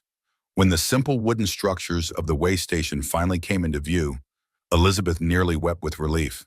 She staggered the final distance, barely conscious of the curious stares from the few people outside the main building. "Help," she managed, her voice cracking with exhaustion and fear. "My baby, she's ill." An older woman approached, her weathered face creasing with concern as she took in Elizabeth's desperate state and Nora's flushed appearance. "Bring her inside, dear," the woman said, guiding Elizabeth toward the station house. "I'm Martha Turner. My husband runs the post here." Inside the simple building, Martha cleared a table of mail and packages, creating space for Elizabeth to lay Nora down. "How long has she been feverish?" she asked, her practical manner suggesting experience with illness. "I noticed it midday," Elizabeth explained, struggling to keep her voice steady. "But it's worsened quickly. She's burning up now." Martha examined the infant with gentle efficiency, then shook her head gravely. "Looks like scarlet fever to me. Been cases in the territory this spring." She met Elizabeth's eyes directly. "She needs a doctor, and quick. There's none closer than Helena, 3 days' ride." Elizabeth felt the world tilt beneath her. Scarlet fever. The same illness that had taken Sophie and Rachel. the same deadly fever that had haunted Jedediah's nightmares. "There must be something we can do," she insisted, desperation edging her voice. Martha hesitated. "Well, there's the hermit doctor up in the hills, but he doesn't see patients anymore. Not since his family died." "Jedediah Harlan," Elizabeth breathed. Martha's eyebrows rose in surprise. "You know him?" "I've been staying at his cabin through the winter," Elizabeth admitted. "I left this morning because—" She faltered, unsure how to explain her complex situation to a stranger. Understanding dawned on Martha's face. "You're the woman they're looking for. The one from Redemption Springs." Fear clutched at Elizabeth's heart. "They've been here already?" "Not yet, but word travels. Isaiah Wheeler stopped by yesterday, warned us a party was coming, looking for a woman and child." Martha's expression softened. "Said they weren't friendly folk, for all their talk of moral righteousness." Elizabeth closed her eyes briefly, torn between gratitude for Isaiah's intervention and renewed worry about being discovered. "I need to keep moving," she said, gathering Nora back into her arms despite the pain it caused to see her child so ill. "We can't be here when they arrive." Martha placed a restraining hand on her arm. "Child, you can barely stand, and that baby needs help you can't give her on the run." She glanced out the window, checking the road. "Stay the night at least. My husband can ride to find Dr. Harlan at first light." Before Elizabeth could respond, the door opened. A young boy of perhaps 12 burst in, breathless with excitement. "Riders coming, Ma! 6, maybe 7 of them." Martha moved quickly to the window, her expression hardening as she surveyed the approaching group. "It's them all right, Reverend Holcomb leading the way, looking like God's own avenging angel." She turned back to Elizabeth. "There's a cellar beneath the kitchen. Go now, quickly." With Nora clutched to her chest, Elizabeth followed Martha through the back of the station house to a small trapdoor hidden beneath a rag rug. The cellar below was little more than a root storage space, dark and cramped, but it would serve as a temporary haven. "Stay quiet," Martha instructed, helping her down, "no matter what you hear above." The trapdoor closed, plunging Elizabeth and Nora into near-total darkness, broken only by thin slivers of light filtering through the floorboards above. Footsteps sounded as Martha returned to the main room, and moments later, the heavier tread of multiple men entering the station. Elizabeth strained to hear the conversation, catching fragments of Reverend Holcomb's resonant voice asking about a fallen woman and her illegitimate child, Martha's calm denials, a man's harsher tone, likely Hiram or his father, threatening consequences for those harboring thieves and moral degenerates. As the confrontation continued above, Elizabeth focused on Nora, whose breathing had grown more labored. The infant's skin burned against her touch, her tiny chest rising and falling in a rapid, shallow pattern that Elizabeth recognized with growing terror as the sign of a worsening infection. "Hold on, little one," she whispered, tears sliding silently down her cheeks. "Please hold on." The voices above rose in volume, suggesting the search was becoming more aggressive. Furniture moved, doors opened and closed. Elizabeth pressed herself against the earthen wall of the cellar, willing herself and Nora to become invisible. Then, cutting through the tension, came the sound of approaching hoofbeats, fast and determined, followed by a commotion at the station's entrance. "Where are they?" A familiar voice, deep and commanding, sent a shock of recognition through Elizabeth. "Jedediah." "Dr. Harlan," Reverend Holcomb's voice dripped with false courtesy. "This is an unexpected pleasure. Have you come to join our search for justice?" "I've come for Elizabeth and Nora," Jedediah replied, making no attempt to disguise his purpose. "Where are they?" "If we knew that, we wouldn't still be searching this godforsaken outpost," came a younger, petulant voice that Elizabeth recognized as Hiram's. "Mrs. Turner," Jedediah addressed the station keeper's wife directly, ignoring the others.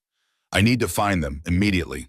Something in his tone, urgency rather than anger, must have convinced Martha of his genuine concern, for Elizabeth heard the woman's footsteps cross the room, followed by the scraping sound of the rug being pulled aside. Moments later, light flooded the cellar as the trapdoor opened.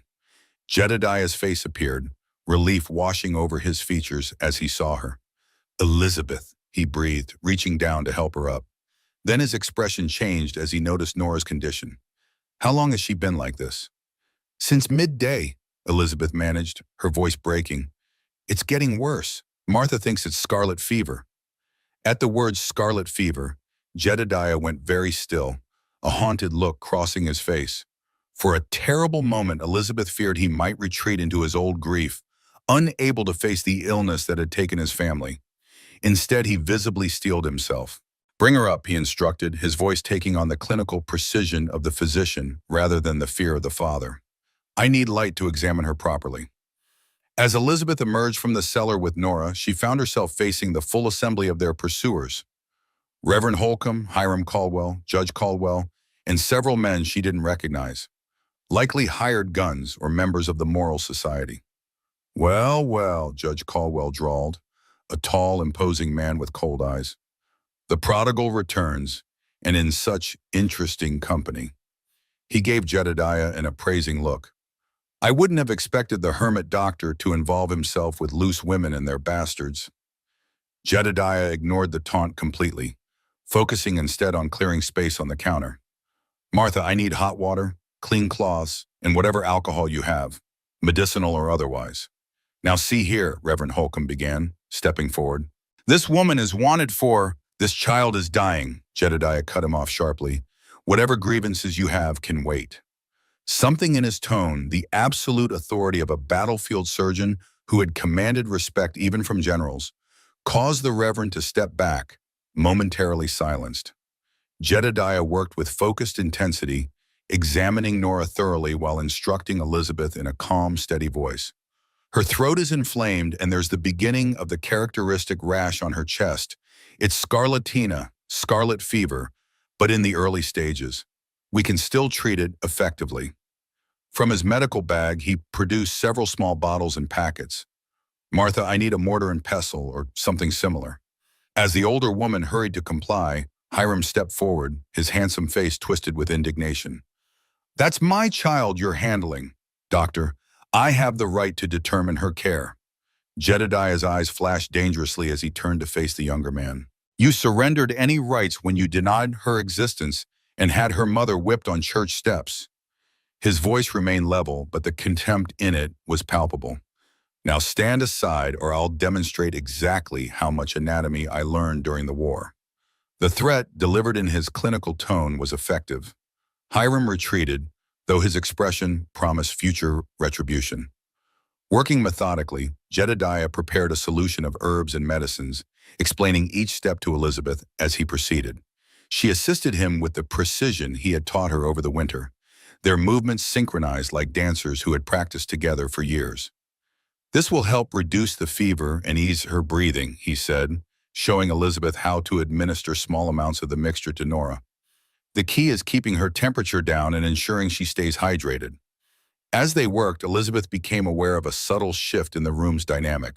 The initial hostility of Holcomb's party had given way to uncomfortable witnessing of genuine medical crisis. Martha Turner moved efficiently, providing whatever Jedediah requested, while her husband stood guard at the door, preventing anyone from interfering. Hours passed, the sun set, lanterns were lit, and still Jedediah worked, his focus never wavering from Nora's small form. Elizabeth remained by his side, following his instructions, offering support both practical and emotional. Sometime during the night, most of the search party retreated to the barn or their bedrolls outside, leaving only Reverend Holcomb and Judge Caldwell in the station house, watching the medical drama unfold with varying degrees of interest and impatience. Near midnight, Nora's fever finally broke. Her breathing eased, and she opened her eyes, focusing on her mother with recognition that brought fresh tears to Elizabeth's exhausted eyes. She's responding well, Jedediah confirmed, the tension in his shoulders easing slightly. We're not out of danger yet, but the worst has passed. Elizabeth sagged against him in relief, too drained to maintain her usual self-containment. Jedediah's arm came around her shoulders, steadying her, offering silent strength. Thank you, she whispered, the simple words inadequate for the depth of her gratitude. Jedediah's response was equally quiet, meant for her ears alone. I couldn't save Sophie, but I could save her. His voice caught slightly. It doesn't erase the past, but perhaps it helps me face the future. In that moment of shared vulnerability, something fundamental shifted between them. Whatever barriers had remained, of grief, of guilt, of fear, began to crumble, revealing the possibility of something neither had dared to fully acknowledge. A second chance, not just at happiness, but at life itself. Their private moment was interrupted by Judge Caldwell clearing his throat pointedly. "A touching scene, to be sure," he commented dryly. "But now that the immediate crisis has passed, we have legal matters to address."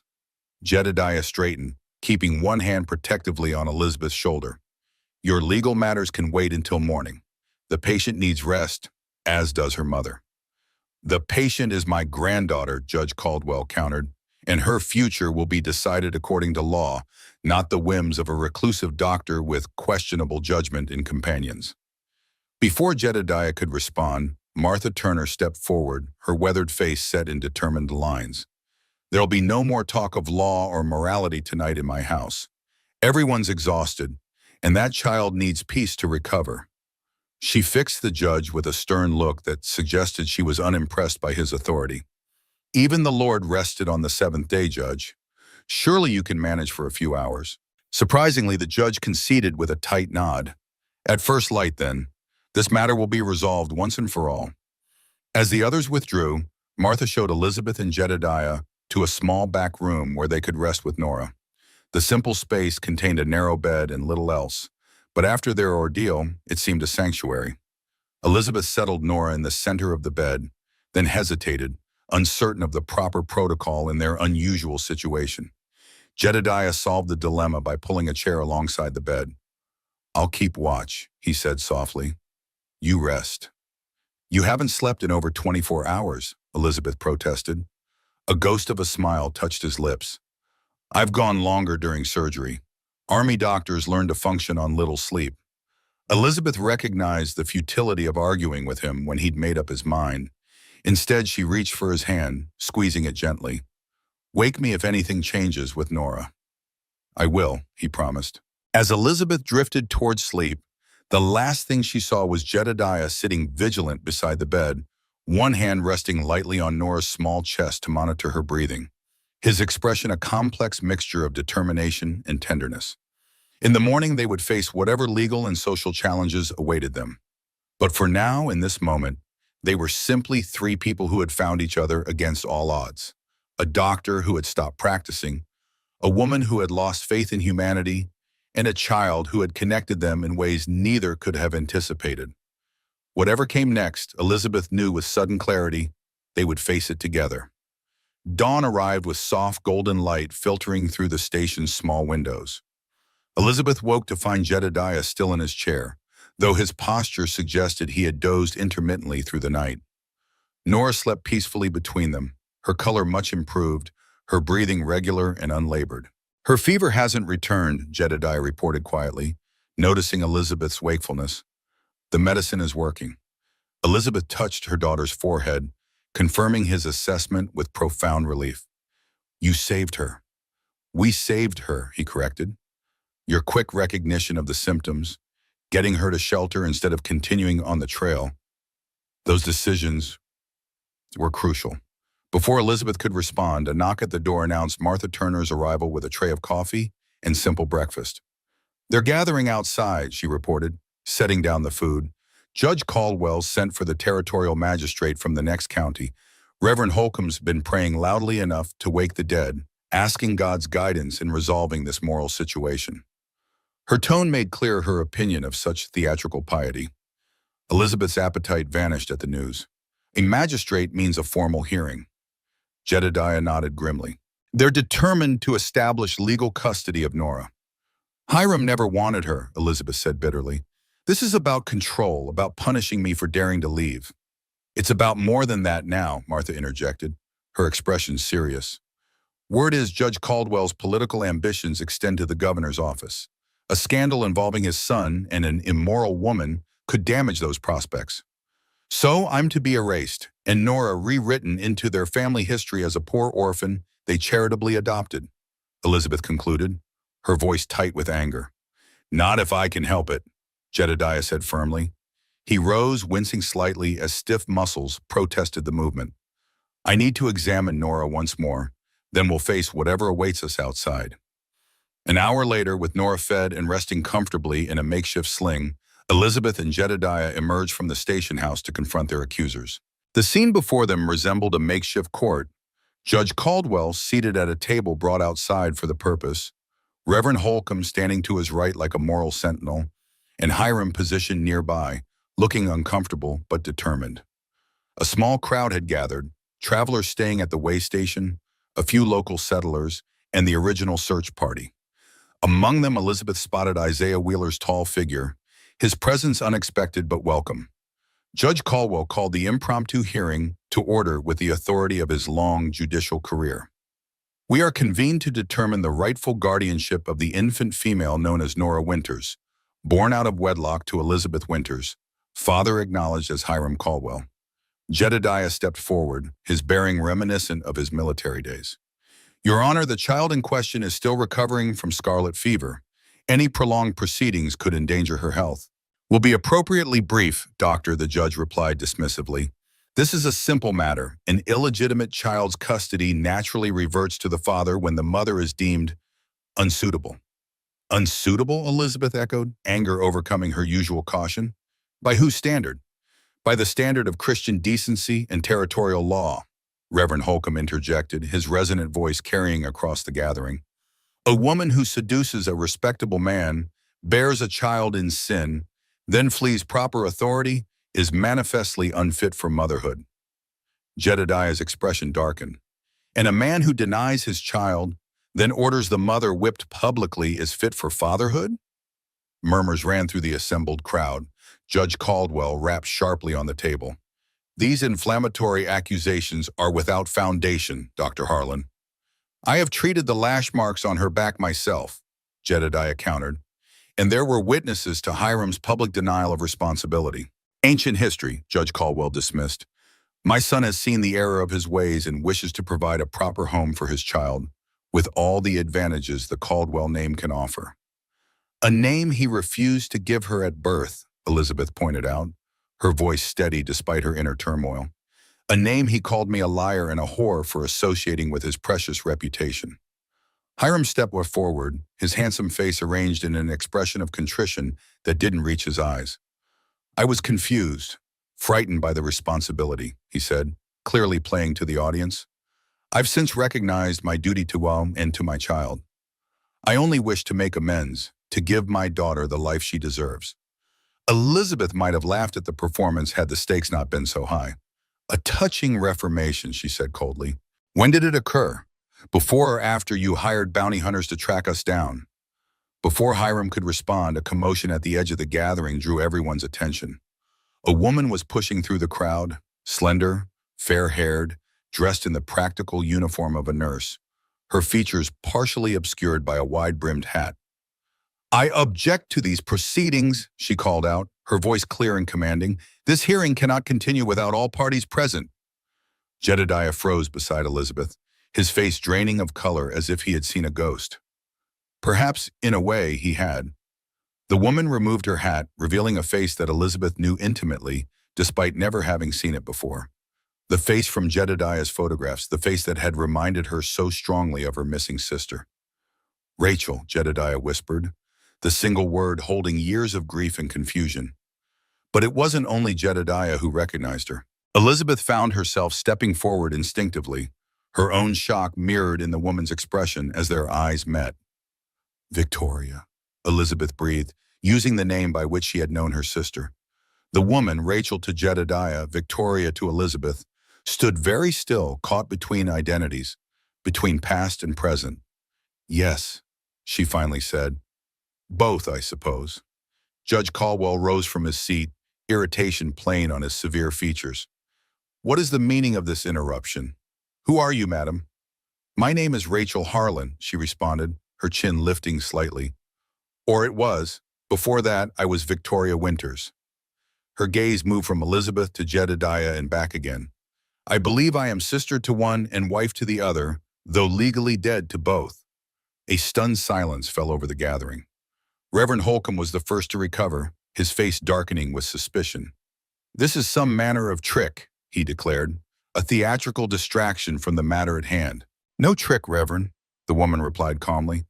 Only the strange workings of war, injury, and memory. She turned to address Judge Caldwell directly. I have information pertinent to these proceedings, Your Honor. Information concerning your son that bears directly on his fitness as a father. The judge's expression hardened. This hearing will continue without further interruption from unknown parties making wild claims of, "She's not unknown to me," interrupted a new voice. Isaiah Wheeler stepped forward, his tall figure commanding attention.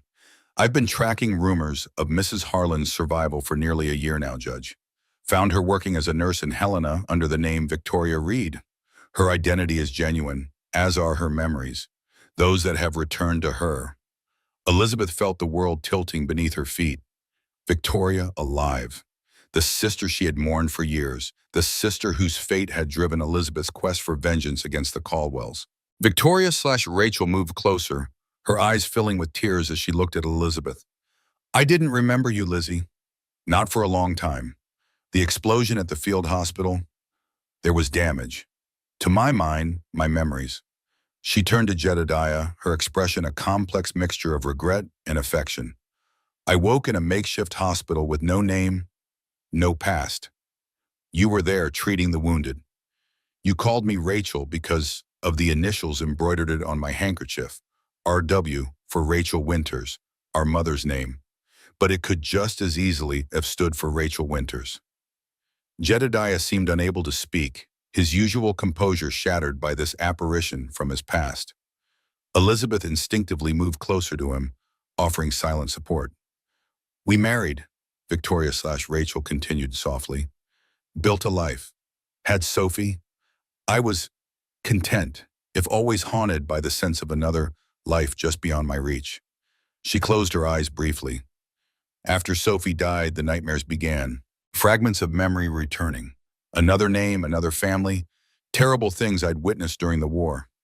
She opened her eyes again, focusing on Jedediah. I didn't leave because I blamed you for Sophie, Jed. I left because I didn't know who I was anymore, and I couldn't bear to put you through my confusion. It seemed kinder to let you think I died with our daughter. Judge Caldwell's impatience broke through the emotional tableau. A fascinating tale of amnesia and mistaken identity, madam, but entirely irrelevant to the matter before us. If you have actual evidence pertinent to my son's parental rights, I do, Victoria/Rachel stated flatly. Your son attacked me during the war when I was a nurse at Antietam. He was there as a medical supplier, selling substandard goods to the Union Army at inflated prices while his father protected him from prosecution. The accusation hung in the air like gun smoke. Hiram's face contorted with rage. That's a lie! I never... You wouldn't remember me, Victoria/Rachel cut him off. I was just another nurse to be used and discarded. But I remembered you eventually. Your face, your voice, they came back to me in pieces. She turned to Elizabeth, her expression softening. When my memories began returning, I sought news of our family. I learned about Mother's death, about your position at the school in Redemption Springs, about your pregnancy.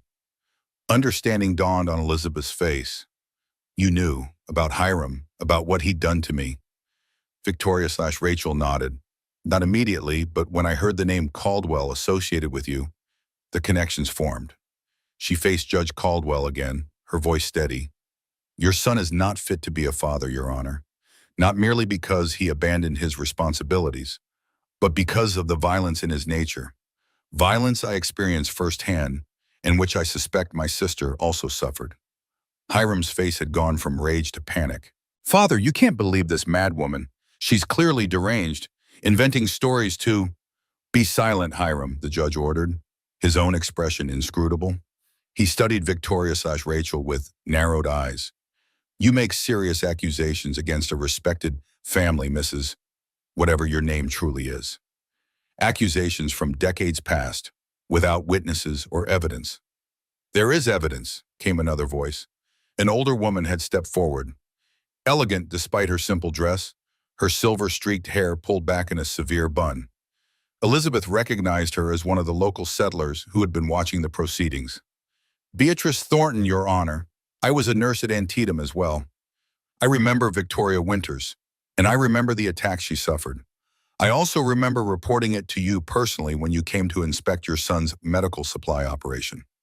Judge Caldwell's composure finally cracked, a flash of recognition and dismay crossing his features before he mastered himself again.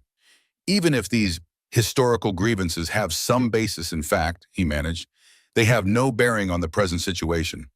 The law clearly states, the law states that a child's welfare is paramount, interrupted yet another voice.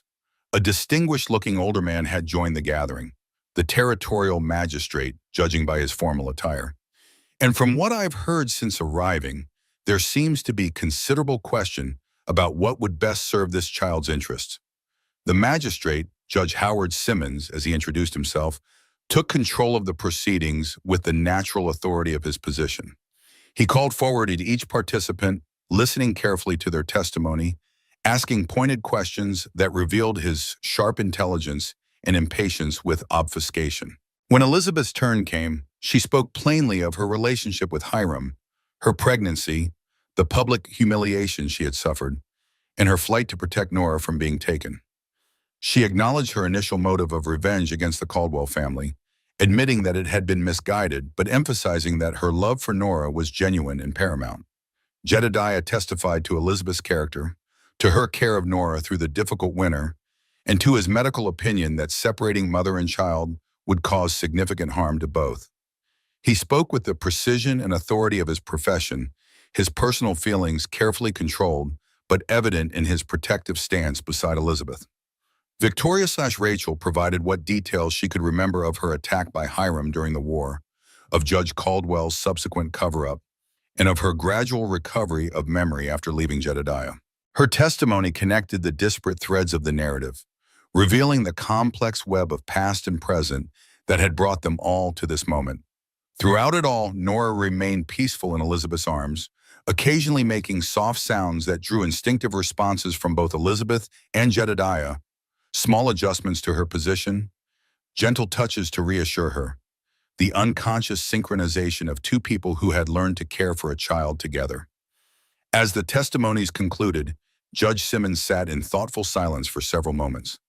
The assembled crowd waited tensely for his decision, the spring sun climbing higher in the sky, casting shorter shadows across the impromptu courtyard. "This is an unusual case," he finally said, "one that touches on matters of both law and human compassion."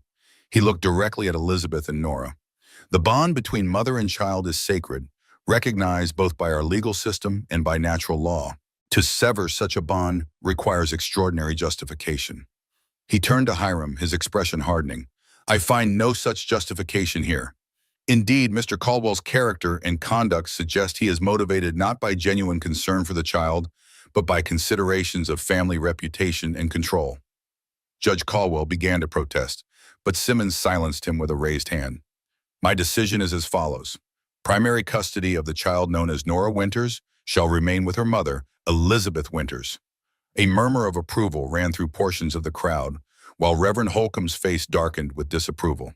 "However," Simmons continued, "given the unusual circumstances and the child's recent illness, I am appointing Dr. Jedediah Harlan as co-guardian, with legal authority to make medical decisions and provide additional support." He fixed Jedediah with a steady gaze. "Do you accept this responsibility, Doctor?" Jedediah nodded solemnly. "I do, Your Honor." "As for parental rights," Simmons addressed Hiram directly, "you have demonstrated neither the character nor the commitment necessary for fatherhood. Your rights are hereby terminated, effective immediately." The finality of the judgment seemed to strike Hiram like a physical blow. His face contorted with rage. "You can't do this. Father, tell him he can't do this." Judge Caldwell, however, had gone very still, his eyes fixed not on his son, but on Victoria/Rachel. Something in his expression suggested he had recognized the truth of her accusations, perhaps had always known it, but chosen to ignore the evidence of his son's true nature. "The ruling stands, Hiram," he said quietly. "We're done here." With those simple words, he rose and walked away, leaving his son gaping in disbelief, his political ambitions visibly crumbling in the face of exposed family secrets. As the crowd began to disperse, Elizabeth found herself standing between Jedediah and Victoria/Rachel, Nora secure in her arms, the four of them forming an unlikely tableau of reconnection and possibility. "What happens now?" Elizabeth asked softly, the question encompassing far more than immediate plans. Victoria/Rachel smiled gently. "Now we begin again, I suppose. All of us." She looked at Jedediah, her expression tinged with regret but not bitterness. "I'm not the woman you married, Jed. Too much has changed for both of us. But perhaps we can find a way to honor what we were to each other while embracing what we've become." Jedediah nodded, his initial shock giving way to a cautious acceptance. "I would like that," he said simply.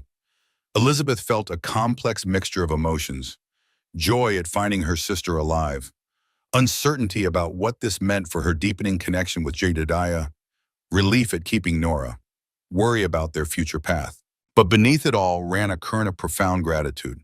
Whatever happened next, they would face it together, this unlikely family forged through loss and reunion. As if sensing her thoughts, Jedediah's hand found hers, his touch warm and steady. "Let's go home," he said quietly. Home.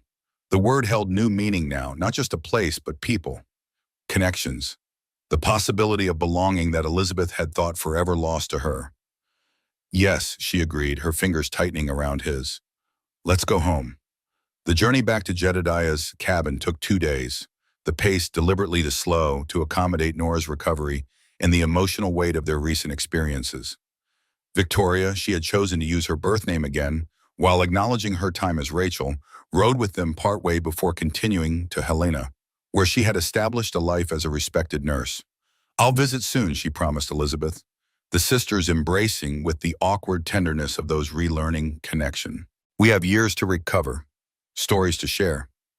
"And you're always welcome," Jedediah added, his initial discomfort giving way to genuine acceptance. Whatever pain lingered from their shared past had been tempered by understanding and the passage of time.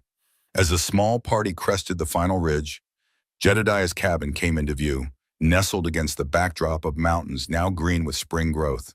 Smoke rose from the chimney. Isaiah had clearly returned ahead of them to prepare for their arrival. "It looks different," Elizabeth observed.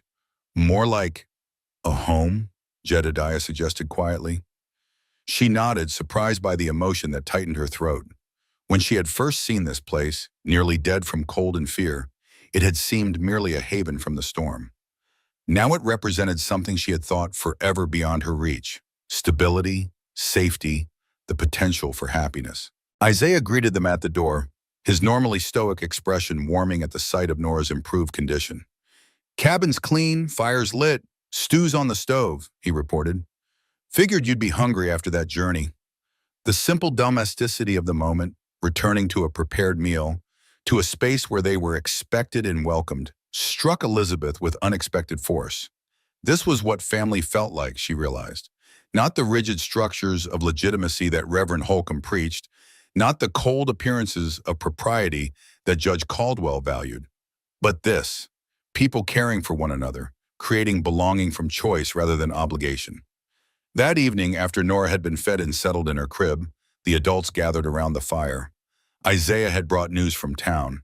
Hiram Caldwell had left the territory, reportedly heading east to start fresh, where his reputation hadn't preceded him. Judge Caldwell had withdrawn from consideration for the governor's appointment, citing health concerns. Reverend Holcomb's Moral Society had disbanded following rumors about the Reverend's own indiscretions with a widow in his congregation. "Justice has a way of finding its own path," Isaiah observed philosophically, sipping the coffee Elizabeth had prepared. "Sometimes with a little help," Jedediah added, exchanging a knowing look with his friend. Elizabeth suspected there was more to the Reverend's sudden fall from grace than divine intervention, but she chose not to inquire too closely. As the night deepened, Isaiah took his leave, promising to return in a few days with supplies from town. His departure left Elizabeth and Jedediah alone by the fire, Nora sleeping peacefully in the next room, the cabin quiet except for the occasional pop and crackle of burning wood. "What happens now?" Elizabeth asked, echoing her question from after the hearing.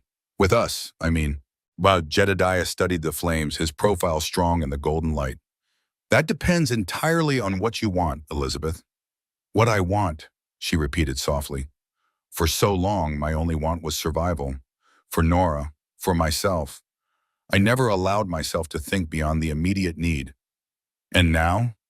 She turned to face him fully. Now I find myself wanting things I'd thought impossible. Permanence.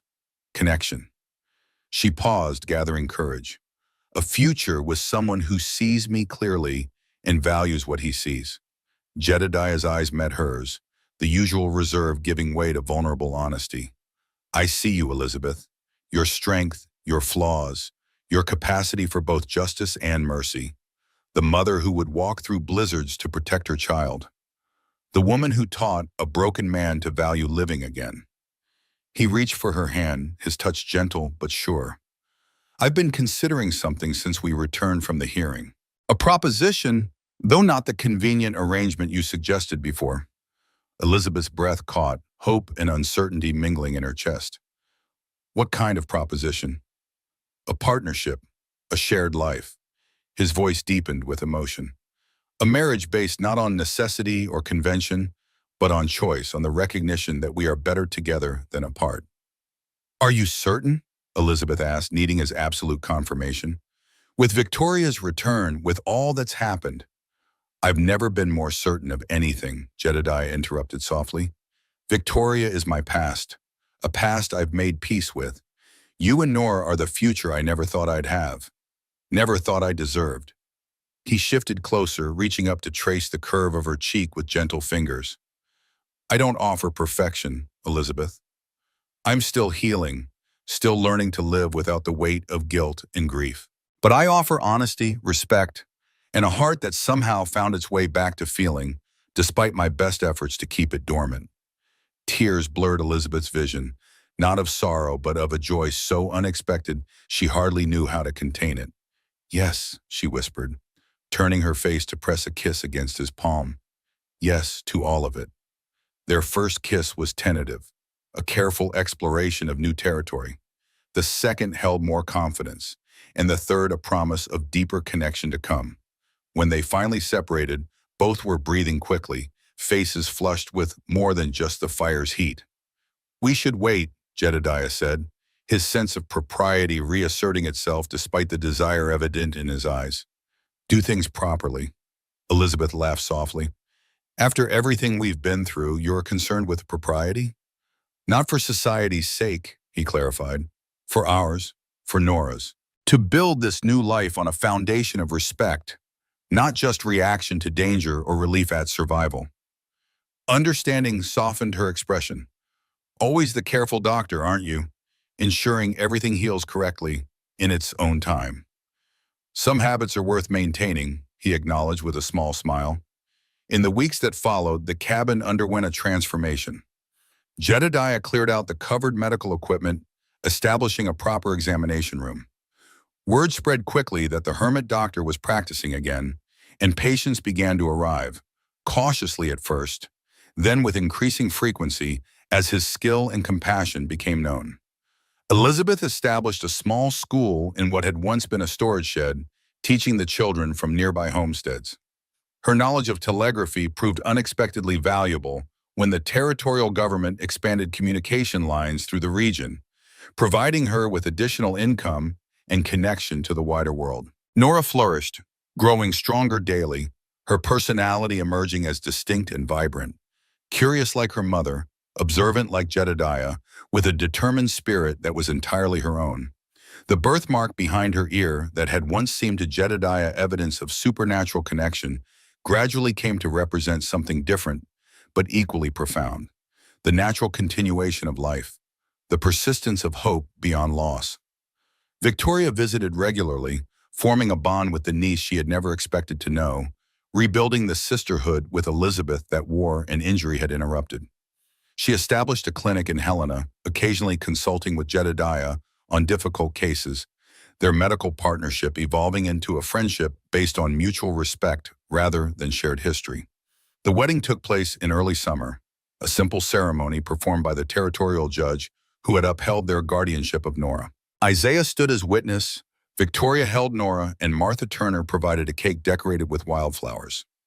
No church, no elaborate rituals, just honest words exchanged between two people who had chosen each other deliberately, with full awareness of both strengths and scars. That evening, as twilight painted the mountains in shades of purple and gold, Elizabeth and Jedediah sat on the cabin's porch, watching Nora play with a carved wooden horse in the yard. The child's laughter carried on the gentle breeze, a sound of uncomplicated joy that seemed to heal something in both adults with each repetition. "I never thought I'd hear such sounds here again," Jedediah admitted quietly.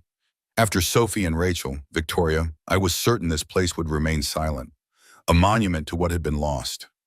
Elizabeth leaned her head against his shoulder, her hand finding his in a gesture that had become natural over their months together. "Instead, it's become a testament to what can be found even after the worst losses. A second chance," Jedediah mused, "though perhaps that's not quite right.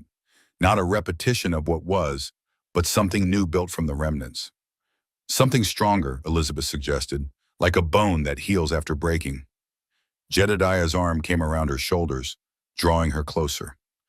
"You know, when I first started researching reincarnation, I was looking for scientific proof of continuation. Evidence that what we love doesn't truly end, just transforms." He glanced down at her, his expression thoughtful. "I think I was asking the wrong questions, looking in the wrong places. It's not about souls returning in new bodies, carrying old memories and birthmarks as evidence. It's about the capacity for renewal that exists in each of us, in every moment." Elizabeth considered this, watching as Nora abandoned her toy to toddle toward a patch of wildflowers, her small face alight with discovery. "A chance to be reborn while still living," she said softly. "To die to our old selves and emerge anew." "Exactly," Jedediah agreed. "You've helped me understand that, Elizabeth. You and Nora, not through mystical intervention, but through the everyday miracle of human connection." As the sun dipped below the horizon, painting the sky in brilliant oranges and reds, Nora made her way back to them, a fistful of wildflowers clutched in her tiny hand. She offered the slightly crushed bouquet to both adults with solemn importance. "Thank you, sweetheart," Elizabeth said, accepting the gift with appropriate seriousness. Nora smiled, revealing new teeth, then surprised them both by climbing into Jedediah's lap without hesitation. She settled against his chest with complete trust, her eyelids already drooping with approaching sleep. Jedediah froze momentarily, then carefully wrapped his arms around the child, his expression a complex mixture of tenderness and lingering wonder. "She's never done that before," he whispered, as if afraid to break the spell. "She knows," Elizabeth said simply. "Children always know who truly loves them." As darkness settled over the mountain, the three of them remained on the porch. Nora sleeping in Jedediah's arms, Elizabeth nestled against his side, the night sky unfurling its canopy of stars above them. No words were needed in that peaceful moment, each understanding that what they had found together was rarer and more precious than any scientific discovery or religious miracle. Some families were born of blood, others built from the fragments of broken hearts pieced together by a faith that needed no name. And for souls fortunate enough to find each other amidst life's storms, no human judgment could deny what God, or the universe, had joined. In the small birthmark behind Nora's ear, illuminated briefly by moonlight as she shifted in sleep, Jedediah no longer saw evidence of Sophie's return. Instead, he recognized it for what it truly was, a reminder that life continues, that patterns repeat, but always with variation, that loss is never the end of the story, but merely a chapter in a longer narrative of love, grief, healing, and renewal.